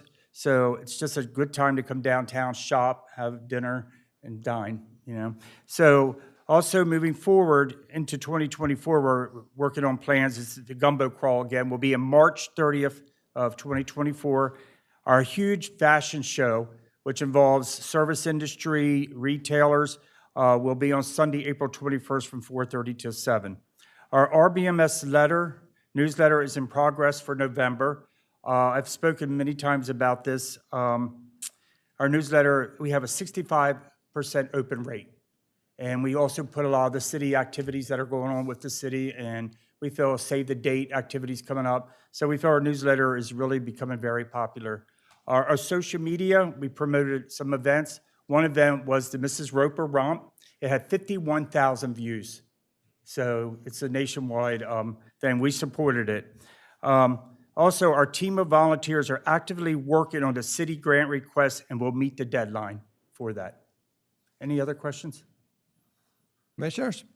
No, I'm just thrilled that you're going to meet that deadline Yeah. for the grant report. Good for y'all. Thank you. And You're the thank first my one. volunteers. You're the first ones to even bring it up. That's great. Thank you. Thank you very much. Thank you. Thank you very much. With that, we'll move to the next liaison report is for the Cape Henlopen Senior Center. The liaison, again, is Commissioner Ed Stranowski. He's not here, so we'll defer on that. With that, we get to the liaison report for the public library. We do have Commissioner Patrick Gossett and Commissioner Bunky Markert as liaison to the public library for that task force, but we also have Board Member Kay Wheatley here. So you fight over who goes and says what. Kay has a full report as the board president. So, Kay, thank you for being here. Thank you guys for having us, and I just want to thank everybody and welcome you. I'll just say ahead of time, if you want any further information on the library and our plans, just give me a call or an email. Patrick knows me, Stan knows me, and I'd be happy to meet with you and fill you in. Thank you. Okay? Just to give you all an update, over the last month, we have been taking steps moving forward for the renovation of the downtown location. Right now, it's estimated that the investment's going to be between $5 and $6 million that will go down there. We appointed a design/construction committee to just help go through the process. It has 4 task force members and 3 board members that are doing that. And we directed Craig Williams from Becker Morgan to develop 3 options of how we could best use the building based on the information from the task force and what they wanted to see in the building when it was done. So the committee met, just kind of went over things, asked any questions, had Craig refine a few things, and then we took it to the task force. And the task force made a recommendation to the board to select option C. Where I was earlier today, while I was late, I was at a board meeting where we approved the selection of option C, which it encompasses the current entrance and goes down through the center of the building and the second story. It's approximately 7,533, this is approximate, feet of the 11,400 feet that are being used. And it, every effort will be made to rent the remaining space, square footage, that's the part next to the summer house, for a complementary use to the library, not commercial, so to speak. There are no plans to sell any portion of the building. We will be, one of the things that we need to do as our first next step is to work with you all to find out, I'm kind of looking for some direction, to see if it would be possible for us to switch the existing agreement from one end of the building, one end of the lot, to the other end of the lot. There are 3 lots there. Right now, the agreement for library services is for the end by the summer house. We are asking that the agreement just be swapped so that it's the end by the alley. I'm not even sure what business is next door. Eastern end. Yeah, where the current entrance is. We also approved a proposal from Becker Morgan for Craig to be able to start on conceptual designs for that part. I don't want to do that. I don't want to spend the money to do that until we know that we can work out something with the town. So if I can get some direction on what to do with that, that would be helpful. And then once he has conceptual drawings, we're shooting for, I'm hoping by like mid-November, they will go before the design construction committee and before the task force for any further input before going to the board. We will also be able to then determine true, this sounds like a twist of words, true approximate cost once there are better drawings. And then we have $3 million definitely towards the 6. It's the ARPA money. We chose not, when it was originally applied for, it was applied for the downtown location. We have chosen not to change that, so that will all be used for downtown. Based on how the costs come in, we'll figure out what we have left to do to raise. We do have some bond bill money available. And then in January, we would like to start the process of hiring a construction manager at risk, partly to help with the development of value engineering as the drawings are coming in, to look for ways to save money that don't really change the look. And I'm thinking the task force and, well, not the board, but we'll take a break over the holidays from sometime before Thanksgiving until the first of the year. And after the first of the year, the task force would reconvene to start the same process with the Warrington Road location. Any questions or comments? Thank you, Kay. I think the guidance you're seeking would come from this board at a Right. future meeting. I'll pencil in November workshop meeting Okay. to introduce the topic and start the discussion. And then as early as a mid-November, a regular meeting vote possibly. And then I'll get together with you to see what, if any, support documents we might want for Okay, that. just let me know November. what you need and we'll go November from meeting. there. Thank you very much. Anybody? Commissioner Preston? Yeah, Mayor, thank you. And thank you for your offer. I do have just some ignorant questions just because I'm new. You mentioned that there were several options and you have chosen option C. How aware are the residents of the city of Rehoboth Beach about these options? Well, all of the task force meetings have been open to the public and have been advertised, so they could attend. We are planning, I didn't want to do a press release until we knew it had been approved, and that was the direction we were going. So in fact, the meeting I was at before this one, I shared that I would like to do a press release showing the option C. It's not, it's just a bubble, it's not conceptual drawings, it just kind of marks out how much of the building and which end of the building. I mean, I'm totally open to suggestions. Yeah, I think that we ought to consider as a board here how we engage the city of Rehoboth Beach in this. This seems like not a small decision that's being made about our library. Well, there's two representatives on the understand. task force and I have understand. attend the meetings. I think sort of address, not to sort of, but to address your questions, the combination or the options developed were the use of, if you will, there are 3 lots. If you go 1, 2, and 3, 1 being next to Summer House, the center lot number 2, and the third lot being the closest to the ocean. This is the development of the lot closest to the ocean and the center lot. That first lot right next to Summer House is looked at to be retail space. They're working with more of an educational group is the intention for that.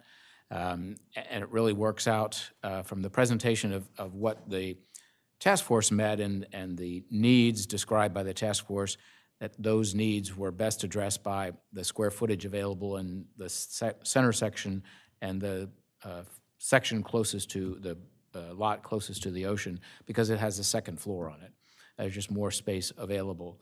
And I know that the task force was there, voted on it. I noticed that Cape Gazette wasn't attended that meeting, so I guess that's one of the main reasons to get it out. I'm sorry? Okay, well, it was posted, and I guess who's the your firm? Horizon Philanthropic. Horizon Philanthropic. They conduct the meetings. Yeah, I don't know if you have anything else to add to that. But it really, the proposals A, B, and C that met it, I think, are the best utilization of the parcels as described by the design consultant Craig Williams from Becker Morgan. And again, just a reminder in the sense that the city has a deed restriction on the one lot, but we don't own any of the building. So we really can't, even though it's a public service to the city, and we do provide funding for support of the library, we have no ownership in the building. So it is a relationship that's unique because we do own the buildings where Historical Society, Main Street, and the Chamber are located. Those are all city buildings that we either provide in complementary space or retail or rental space. But this is not that situation. So we have a voice, certainly, but we don't own the building. Yeah, so Commissioner Gossett, I appreciate all of that. And again, I don't know all the details that you just explained, and I do appreciate understanding those. Something doesn't feel exactly right about this to me, however. It feels like we as a board owe it to the public that we serve to describe this to them in a meeting here, not to expect them to attend task force meetings, that we should put it on an agenda here at this board and have a full discussion about it so that they're aware. It doesn't feel like we should be taking a decision about a next step if we haven't informed the public ourselves about what's going on. I agree with you, but a few minutes ago, I indicated that we would be most likely putting this on the November workshop meeting, and I think that's the first introduction we would get, hearing from them, and then our debating, and then most likely there'll be perhaps a lines in the sand that we generate, perhaps the Cape Gazette, or I'm sure the Cape Gazette will do coverage of that workshop meeting before we go back. And I think we all have to feel satisfied that we've heard enough from the public before we vote on it. That's why I indicated at the earliest, it would be the November regular meeting. So I hear you, absolutely. Mayor, I had not understood that you were talking about this as sort of a starting point of the discussion. Yeah. I appreciate that. Yeah. Thank you. Thank you, thank you. And Mayor, I just need one clarification on that. I hear what you're saying. I hear what everybody's saying as a starting point for us, but didn't I also hear the decision's already been made? No, you heard that the board has approved the recommendation of the task force. Okay? I'm waiting to release Becker Morgan until we have things worked out with the city. And you want Because I don't want to spend the money. I got it, I Their got it. option C would violate our contract with them. Right. Right. So they need to explain to us and approach us, and then we need to be able to deliberate and say whether we're amenable to modifying the MOU or contract, whatever it is. The deed restriction. And what the deed restriction and what the conditions might be if we go that direction. So they need us to act on that before they can make their final task to their architect to indeed go with option C. And what's the date that you wanted to do that with your architect? I would like to release them sometime in November, but I've told them I have to come to you first, and that we'll see.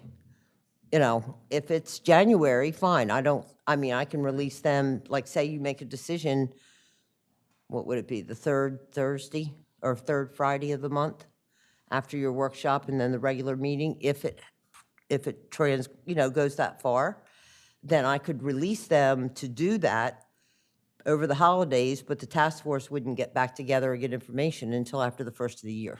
Got it, thank you. All right, thank you very much. Any other questions? And just so you know, I have met with the treasurer and we are working on the grant. Thank you. Thank you.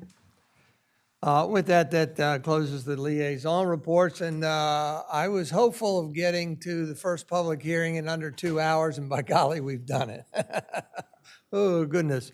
So next item of business is a public hearing on the matter of amending Chapter 270, the zoning code, Sections 270-56 and 270-66, relating to canopy and marquee sign definitions and requirement. Evan, are you taking that topic? We have in front of us and embedded in the agenda the proposed ordinance. I want a reminder that we were first introduced to this back in August 31st, and then it was also presented in September 15th without any changes. So we've seen it is not new. And also want to remind everybody that this is seeking an amendment to the zoning code, which requires a public hearing, and also a reminder when we give a vote that we want to give a rationale for giving our vote one way or the other. Evan? Thank you, Mayor. Good afternoon, Mayor, Commissioners, and members of the public. Before you is an ordinance to amend Chapter 270 zoning in the Municipal Code of the City of Rehoboth Beach, specifically Sections 56 definitions and Section 66 regulations applicable in commercial districts. Again, relating to canopy and marquee signs. So you'll recall several meetings ago, we had an ordinance, and that pretty much addressed canopy and marquees that encroach over public property or public space. And so as a result of passing that ordinance, we also needed to codify the definition of canopy and marquee signs, as well as some of the requirements for those types of signs. I believe this ordinance has been before you twice now, and so today is the public hearing for this ordinance since it is a zoning matter. That's all I have, Mayor. Very good. Actually, I'll take that back. I do have one thing I wanted to add. Commissioner Gossett reminded me that there is a table of signs in the zoning code. I have amended that table, and if you'll bear with me just 1 minute, I'll provide that. I'll pull it up from my email and show that to you. Again, it is just a table which specifies what types of signs are applicable or allowed in the different zoning districts that we have. So I have updated that table to include canopy signs and marquee signs. All right, let's pause and look for that if you don't mind. Well, if you could, it's going to take me a minute just to log into my email. So if you want to open the public hearing or. Okay. Is there any initial comments by the commissioners, or do we want to go right to the public? I'm going to go right to the public. This is a public hearing. Is there anybody that would like to speak? Anybody out there? Come on. Carolyn, Pat? No, I'm trying to stretch this out. That's not the game, Mayor, to stretch it out. Do want me to email it to you? I have it up. I'm trying to figure, oh. If you just go to your email, pull it up, it'll come right up.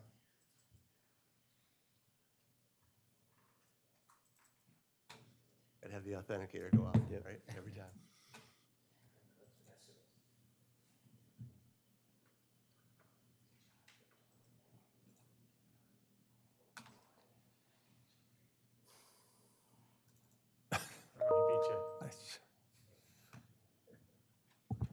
And there's a copy of the amended table. I'll make sure to provide Ann a copy as well for the agenda.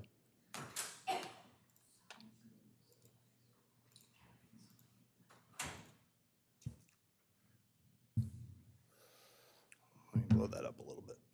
Can you enlarge, there you Yes. go. And it's hard to see, let you point out, I guess it's in, the Sure. changes are in blue. That's correct. Yeah, the additions are in blue. So you'll see we've added to the type of sign canopy, and then there are columns for the zoning districts.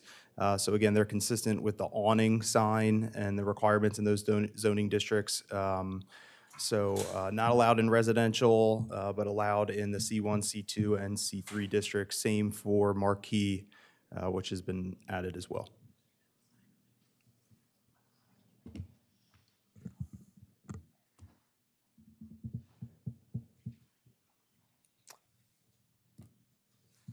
Does that satisfy you, Commissioner Yes, Gossett? certainly. Yes. Very good. Again, we went to the members of the public. A member of the public just came in. Do you have anything to say about this? This is a public hearing. He waves us away, so we'll. Mayor, if I may, I would like, Close the public hearing and then I'd like to make a motion to amend Chapter 270 zoning of the municipal code of the city of Rehoboth Beach by amending Section 56 definitions and Section 66 regulations applicable in commercial districts relating to canopy and marquee signs, along with the updating of 270 Attachment 2 of the sign requirements per zoning district in Table 2-1. Second. We have a motion by Commissioner Patrick Gossett and a second by Commissioner Tony Sharp to amend Chapter 270 zoning code, Sections 270-56 and 270-66, as well as the table of signs, right? Attachment 2.1 under zoning code. Yes. All righty, we'll add that in there. Are there any discussion? If not, I'll do a roll call vote. Remember, this is a zoning issue. You need to give a reason or rationale for what your vote is. We'll start with Commissioner Don Preston. I support this. I vote aye. And the reason for that is it makes clear what our intentions are with regards to canopies and marquees by per zoning district. Thank you. Commissioner Tony Sharp. I vote aye for the same reasons stated as Commissioner Preston. Commissioner Gossett. Aye, the same reasons stated. Commissioner Bennett. Aye for reasons stated previous. Commissioner Markert. Aye for reasons stated. And the chair also votes aye for the reasons stated by everybody. Thank you very much. With that, we're going to move on to the next item of business, which is the first item of old business, continued discussion on Sister City's fountain project at Garden of the Navigators, and consider authorization of two items, the final landscaping plan, and number two, a memorandum of understanding or contract. Who is sponsoring this? Take this one, Mayor. And I know Pat Galuzzi's here too as well, so I may turn it over to her. I am filling in for Liz today since she's out. So before you is a draft memorandum of understanding. This MOU, the template for the MOU is actually taken from the Canal Side Garden project, which Cindy Lovett had mentioned earlier. It's pretty much the same memorandum of understanding. What we outline in here is that the Sister Cities is agreeable to fund the installation, softscape, irrigation, and labor costs of $10,167.54.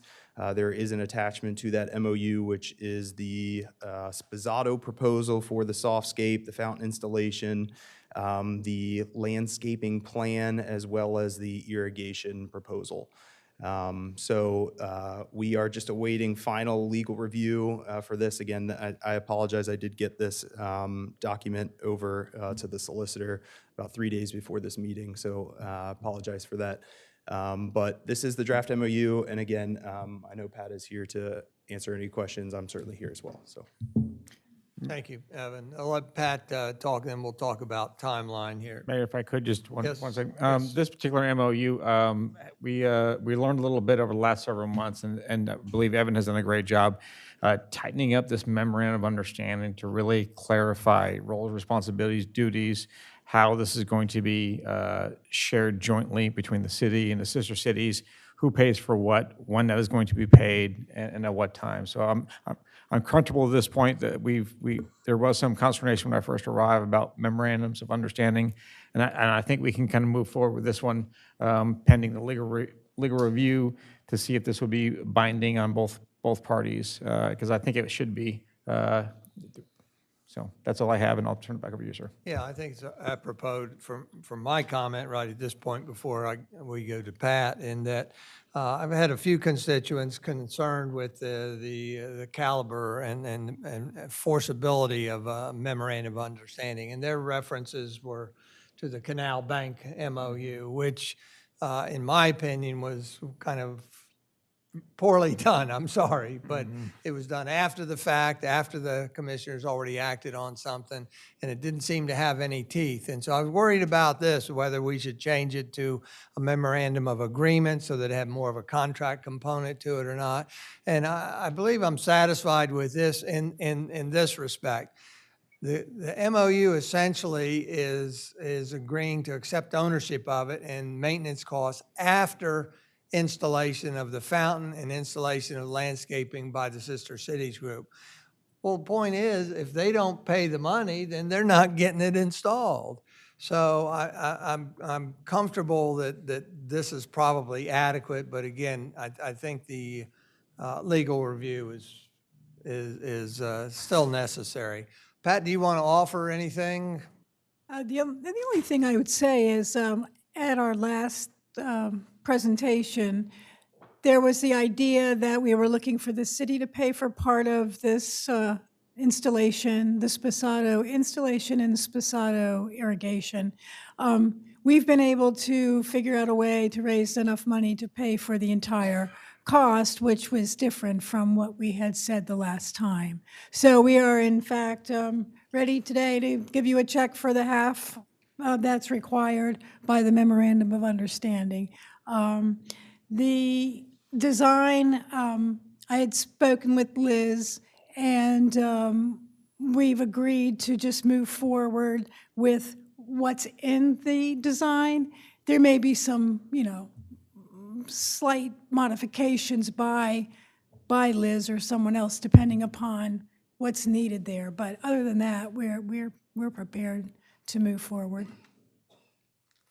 Thank you. I don't know if anybody has any questions. My preference would be that when we have a special meeting on the day, if you would look up the day of the November workshop, when we have that special meeting, we will have the opportunity to vote on it at that point. So that would be November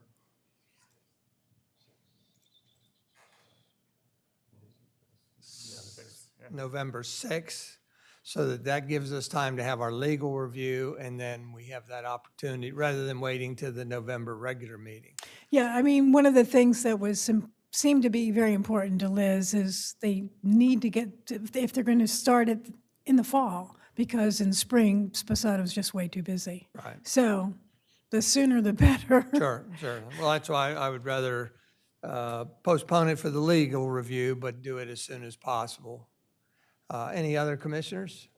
I had one question. Yes, sir. One of the issues seemed to be that we thought, or I think everybody thought, that some of the landscaping costs might have been a bit high. Did you guys negotiate with them? We have not at this point.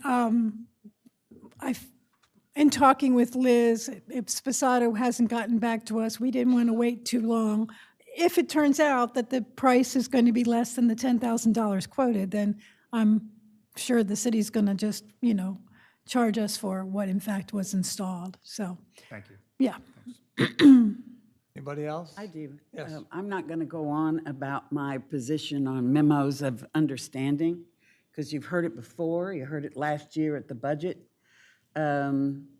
discussions. But I am curious, Pat, are the remaining funds already in your possession? Yes, they're committed. So you're, well, there's a difference between being committed and in your possession. True. They're not in our possession. They probably could be tomorrow, but they're not But in it's more this like, minute. it's more like people have pledged. Yes, To yes, do that, and they may or correct. may not live up to that pledge. Most of the is the people on the board, so I would assume that they would live up to their pledge. Understood. Okay. Understood. Yeah. I think that's it for me right now, and I completely support you, Mayor, that this needs to wait for the legal review, just to put a fine point on it. Thank you very much. Go ahead. Just a comment, and I noticed in the memorandum of understanding that they spelled out the dollar amount of 10,167.54, which is the Spasado landscape proposal, and then also a secondary proposal for, I guess, water service and what have you. But if we are reviewing this, and I turn to the solicitor, it's somehow reference in the memorandum of understanding the actual contract, because in the contract it talks about contract price. The contract price herein has been calculated based upon the existing rates, prices, and costs for labor, fuel, and other expenses necessary to perform the services, yada, yada. Reserves the right to increase the price of the contract by any amount sufficient to cover the increases, costs, and services or other durations of the contract. So if we're only spelling out the exact dollar amount that's spelled out in the contract, it leaves no option for this contract price, which I understand the city is signing, which concerns me in that sense, but is it the city contract or is it Sister Cities contract? So again, just a clarification to tie those escalation clauses in to. In the MOU? Yeah. Yes. Got it. Thanks. Thank you. Well, the city's the signatory on the contract with Spasado, correct? That's what I understand it to be, yeah. Okay. And Pat, could you remind me, where is the fountain located today? Where is it? Streets Department. It's at, Kevin Williams has it Kevin in his has it. backyard, doesn't he? Right, right. Yeah. Testing it Yeah. out. Yes, Kevin has it. Okay, and I'm just very curious, you don't have to answer this if you choose not to. From where we had the discussion last meeting on the funding, what changed that it's now Well, with Sister Cities? Okay, I will answer this question. Okay. I didn't want any pushback from either the commission or the public about us not paying our part in making this garden. I'm very proud of the garden. I'm very proud of our relationship with our sister city. And I think the city is also, we had a wonderful, when they visited us in April, it was very nice. And the city showed their best, put their best foot forward. And I wanted to remain very positive. Thank you. I think you did the exactly right thing. Thank you. Thank you. Any members of the public like to comment? Nope. All right, so we'll go with that program. November 6th, we'll have this on the agenda during the special meeting, so that usually starts at 2 o'clock. No, I will not be here. I will not be in town. In fact, I will be in Italy. So talking to our sister city because their 500-year anniversary is coming up and our participation in that in April. So it's a pre-planning session, and as you may know, you may not know, that Governor Markell is now the ambassador to Italy and is very interested in all of this. So Pat, while you're there, Yeah. could you go around and look at other terracotta fountains and talk to people and see if they actually hold up particularly well over the it's season? interesting. I should share some photos with you. When this was donated to us, we went to I don't know how many acres it was, of fountains and all kinds of things where people would come and purchase fountains, containers, whatever, and they are out there all year long, and they don't even cover them. I'm assuming that when there's a bowl with water is in it, they have to be drained, because if it freezes, I think there's a potential for that. Oh, there it Yeah, is. I would think so. There's the Yeah. there's the picture. So Well, it's funny because I did have a constituent call after our last meeting, very, very negative about it. And I said, I know that there are terracotta, beautiful fountains all over Europe. And they don't seem to have a great deal of uneasiness about them. No, So no. it must work, but I'm sure it will present work for the public works folks just to make sure it is what we do, Kevin. Thank you. And get that fountain out of your backyard. But thank you. Sure. Thank you, Pat. Ann?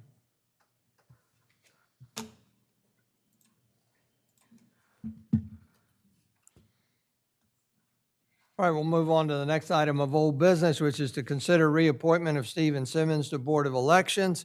I introduced my suggested nomination at the last meeting, and we had discussion. So at this point, I would entertain a motion to reappoint Stephen Simmons, who is currently the chair and a board member of the Board of Elections.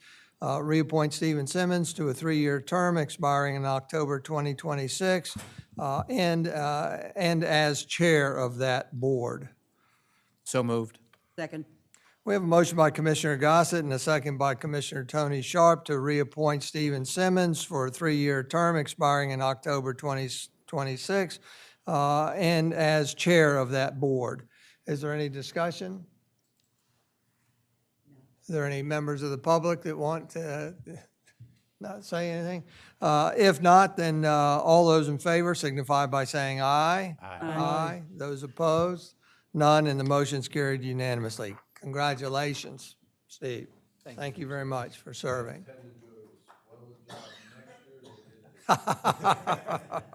At least, I hope. 2 years. At least, I hope. With that, we'll move right on to our next item of old business, which is to consider two amendments to policies in the committee handbook, specifically changing membership criteria, focusing on eliminating eligibility of out-of-towners to sit on committees and/or task forces, and establishing a mandate that potential committee agenda topics first come before the Board of Commissioners for awareness and authorization to proceed. If you recall, we talked about this at the last meeting. There was, seemed to be a consensus that membership on the committees, this is the advisory committees only, because the other boards and commissions are quasi-judicial and have their own membership criteria. And we have also excluded to date talking about the task forces, where they have their own set of rules that do allow out-of-towners to be members. So we were responding in part to some citizens who questioned why out-of-towners are coming in and sitting on our committees and being able to vote even when they're in a non-voting capacity. So the thought here was to clean it up. Is there any further discussion by anybody up here? Is there any discussion among members of the public? One or two what? Item 1 or 2. We're going to take them individually. So let's take a look at the membership criteria, focusing on eliminating, or if you want to put it in the positive, membership criteria focusing on the only membership being those related to in town, such as property owners and residents. And I don't know whether we talked about last time about including business owners in there or not. I'm amenable to that. Do you have a recollection, Patrick? I think it was business owners that were available. Could be allowed for membership Membership. on a advisory committee. Yes. So if there's no more discussion, there's and public comment. And let me finish, let me just, come on up, just reiterate that I mentioned last time that I believe that all input is welcome, whether you live in town or out of town, and that our committees, advisory committees are particularly receptive to and welcoming to bringing people in and letting them sit and be able to offer their opinions. So we do welcome that. Carolyn, you want to come on, identify yourself in relationship Carolyn to this? Diefendorfer, city resident. I think having people from outside who have a special knowledge or special interest in the topic is a good thing. Visitors to the town bring revenue in here and help support the town. I mean, I am on one of the committees that has people from outside. Historically, they have voted, but as Commissioner Shanowski said before, if it ever came down to it wasn't a unanimous vote, he would go back and take a vote from each person. So I don't personally have a problem letting a vote be cast as long as it doesn't, if it were to impact the outcome, that's when I think you have to look at whether they were a resident or not. I think it's kind of awkward to point out every time, all right, you're not a city resident, so don't vote. I think it's still valuable to hear their recommendation. And what we send up is only a recommendation. You all still have the final vote. So Thank you, Carolyn. Your opinion seems to reflect Hoyt Decker, who wrote a letter that's embedded in the agenda and also supports that. I'm still reacting perhaps to what you said. I'm still a little unsettled in allowing it because you indicated that, yeah, we can try to control it the best we can or something, but to me, if it's too confusing right now, then we just shouldn't do it. And again, I think we're very receptive. We've always been welcoming to people coming in and giving their opinion anyhow. And they've also, if the recommendation comes forward to this board and we hear it again, it's on the agenda, then they have even another opportunity to come up and share their opinion. So I'm a little conservative in my position on this right now. Anybody further discussion? I just said, I think last time you mentioned what changed my mind a bit was, are we the only municipality that allows non-residents to be on committees? The support document in there was authored by then Commissioner Susan Gay. So what does that mean? A year and a half ago. So it may be old information, but at that time, none of the municipalities that she looked at had non-resident members. And it's been over 2 years now. It happened before Tim and I came on the commission. Okay, so it's been a little over A 2 little years. over So two now. things may have changed, but I think if you look at that list, It's Dewey Beach, Bethany Beach, South Bethany, Fenwick, and Lewis. but I think where I was headed is I think some of those are even more restrictive than us, that they don't even allow a non-resident property owner. To me, the way I read it, it's only if you're a resident. So ours is property owner. So we are even more Liberal. than these. Lewis is full-time residents only. The Bethany, South Bethany, and Fenwick are resident/property owners only. And Dewey Beach is residents, property owners, in-town business owners, and town employees.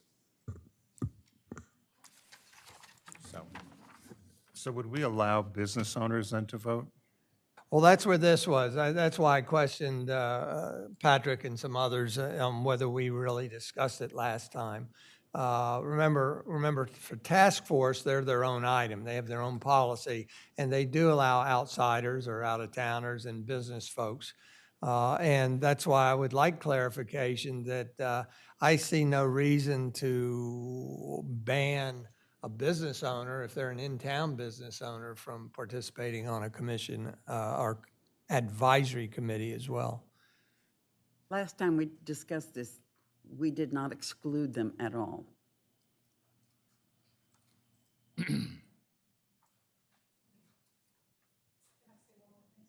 Yes, ma'am. Carolyn Diefendorfer, city resident. If they pay property taxes here, in my mind, they should have a vote. So business owners pay property taxes. No, they don't. The owners of the building. Well, the owners of the building, but, okay. They would be able, I'm just, for Okay, clarity, so yeah. the one I'm aware of, I think, owns the property and is on one of the committees. Right. So maybe that's the distinction, is they have to be property tax paying. But that excludes the businesses, and if you're Right, willing and- to do the yeah, businesses, right, then you and need to the say residents, property Right. owners, Yeah, and and business owners. that's a tough one. And that's the nuance. You Yes. hit the nail Yeah, on the head that's a there tough with the one. nuance. Yep. Yes. Mhm. Thank you, Carolyn. Patrick? If we were to say property owners, residents, and licensed business owners, that of licensed business owners, that they could be committee members. Can you be a business without a license?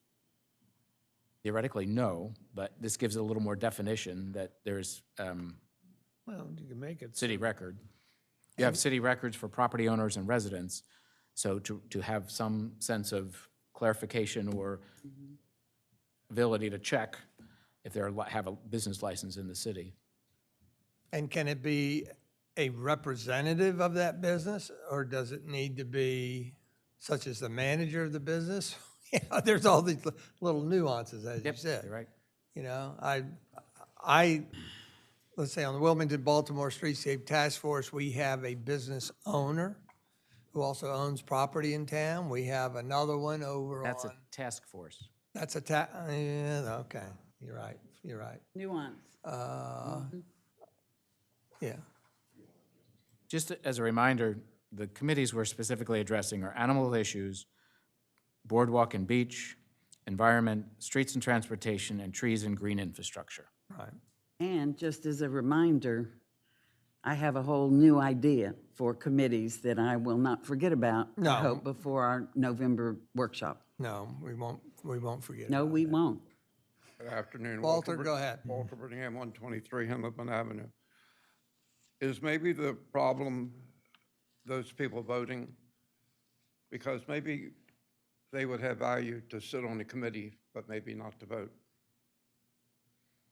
That's been on the table from the beginning, and I've contended that it just complicates things. The chairs can remember or not remember who votes, who doesn't vote.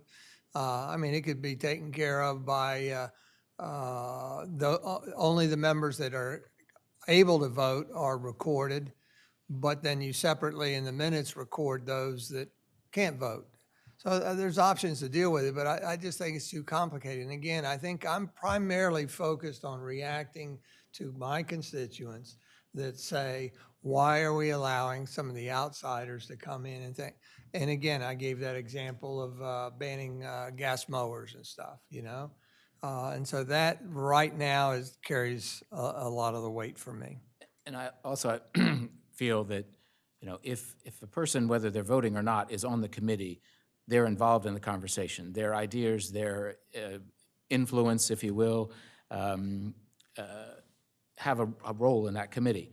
Now, if all committees, they certainly can take public hearing, public comments, emails, what have you, so their voices are heard, but they do not have a place at the table in that regard.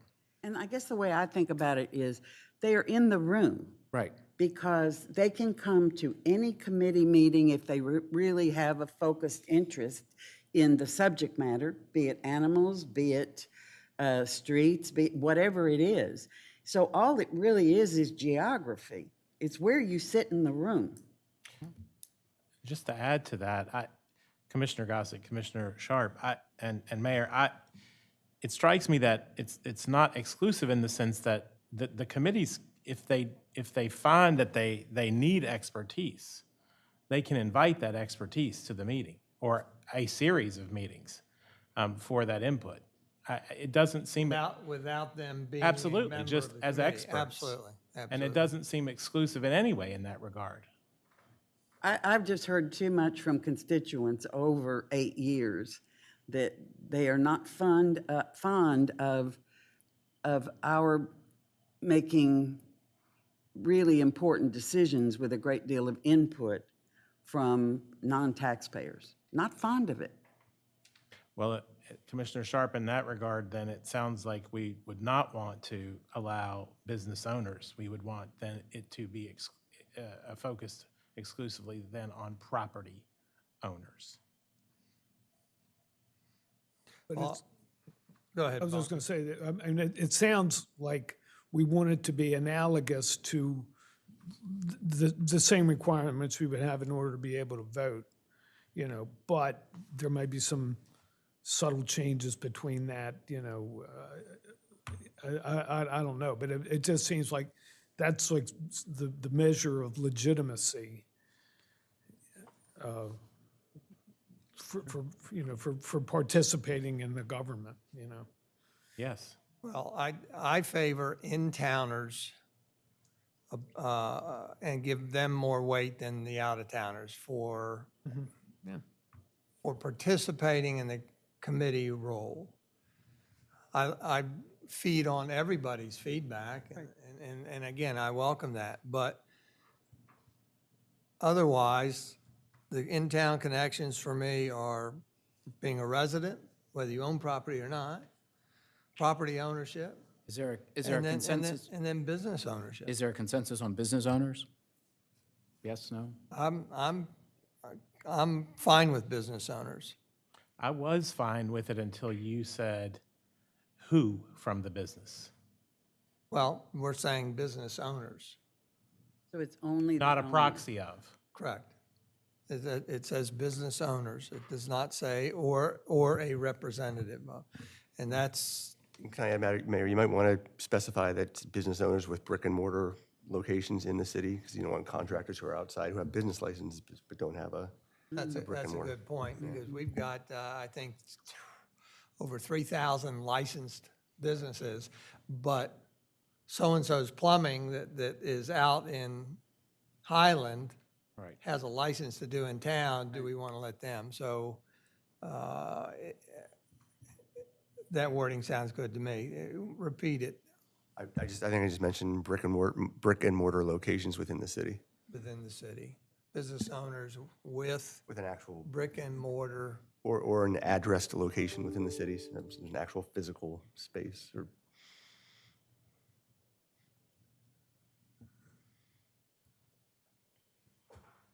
I'm just trying to think of a business that just has a post office box here.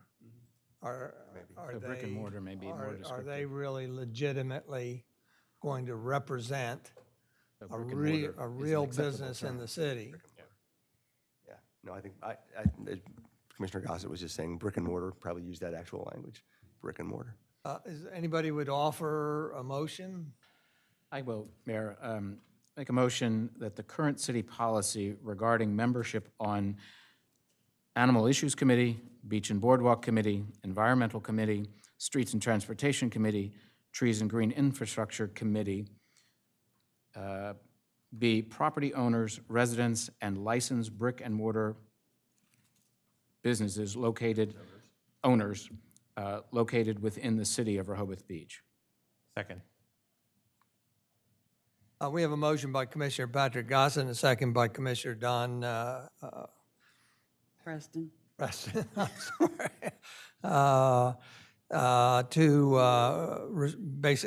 Restrict membership on advisory committee, or the noted advisory committees to property owners, residents, and business owners with brick and mortar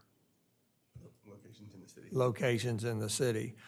Discussion, I'm fine with that. I'm surprised that you're naming them individually. I think that's fine.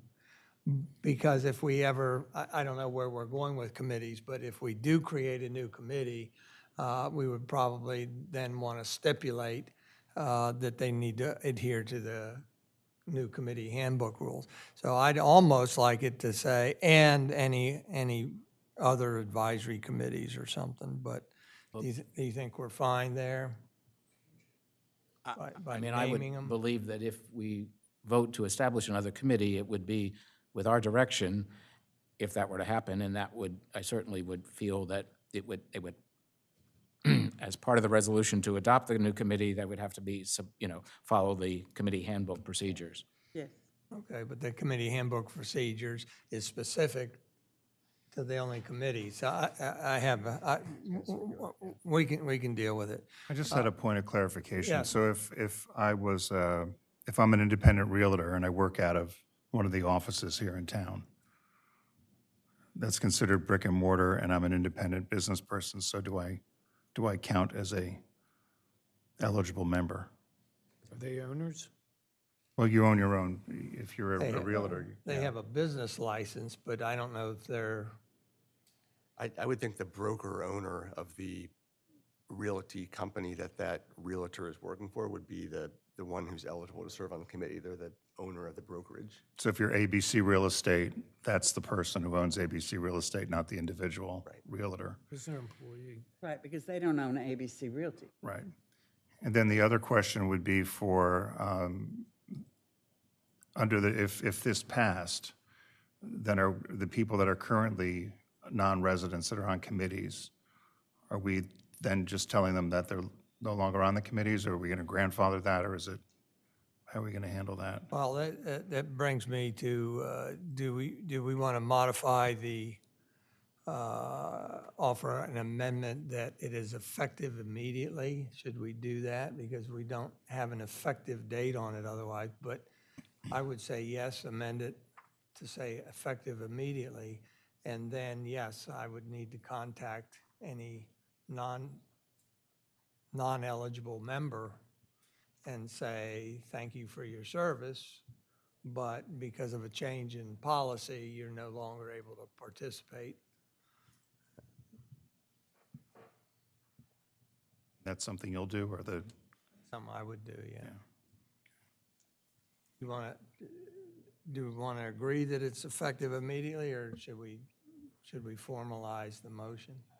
Friendly amendment, if Friendly anybody? amendment. Second.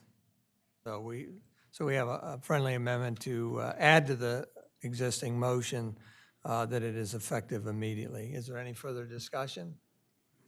If not, I'll do a roll call vote. Commissioner Sharp? Aye. Commissioner Gossett? Aye. Commissioner Bennett? aye. Commissioner Markert? Aye. And the chair votes aye also. Wait. And one more. Oh, Commissioner Preston. Don Preston. Aye. Now the chair votes, and the chair votes aye. Thank you very much. So now we have component number 2 of this. Consider amendments to the policy in the committee handbook, establishing a mandate that potential committee agenda topics first come before the Board of Commissioners for awareness and authorization to proceed. I think that agenda language is very clear, and that the intent we talked about last time is to, for any committee that they want to come up with their own topics is fine, but before they actually put it on an agenda and consume time by having a meeting, et cetera, that they run it in front of the mayor and commissioners for their blessing, if you will. But that also gives us the opportunity to give them guidance or pose questions that we hope to get out of that conversation. Is there any discussion? Mayor, I'd like to make a motion that we amend the policies of the committee handbook to establish a mandate that potential committee agenda topics first come before the Board of Commissioners for awareness and authorization to proceed. Second. We have a motion by Commissioner Don Preston and a second by Commissioner Tony Sharp to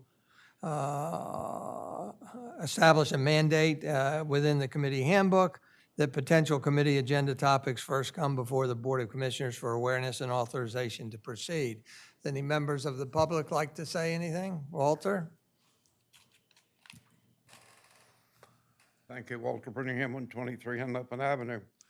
Does that have to be an agenda item for you to agree that somebody can do something? That's what we're talking about, is agenda Yeah, but topics. does it have to be an agenda item, or are you going to do it in the back room?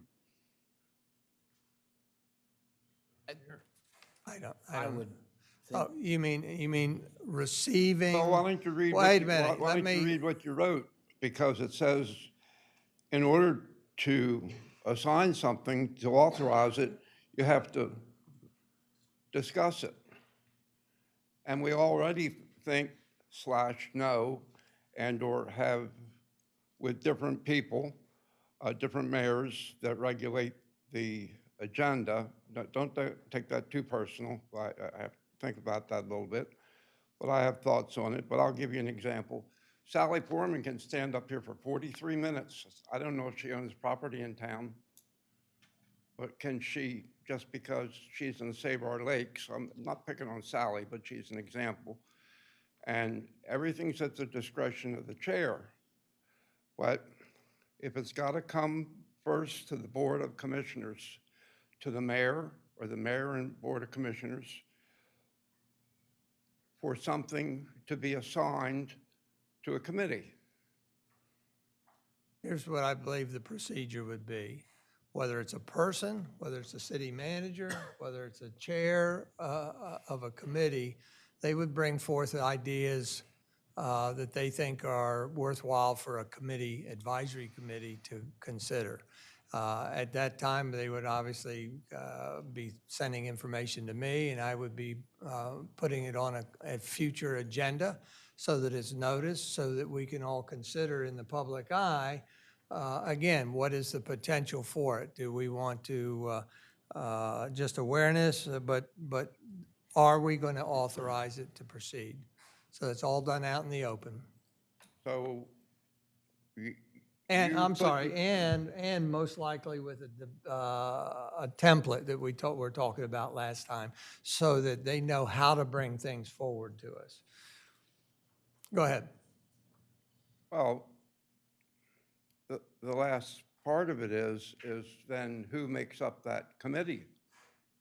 There is no committee. It comes in front of this board here. So that's what I'm saying. It's going to be listed on the agenda then. Yes. Correct. I And just then- said it was. So that gets it, so that is to put it on a future agenda. Yes, that's Okay, what so I that's just going to said. delay things.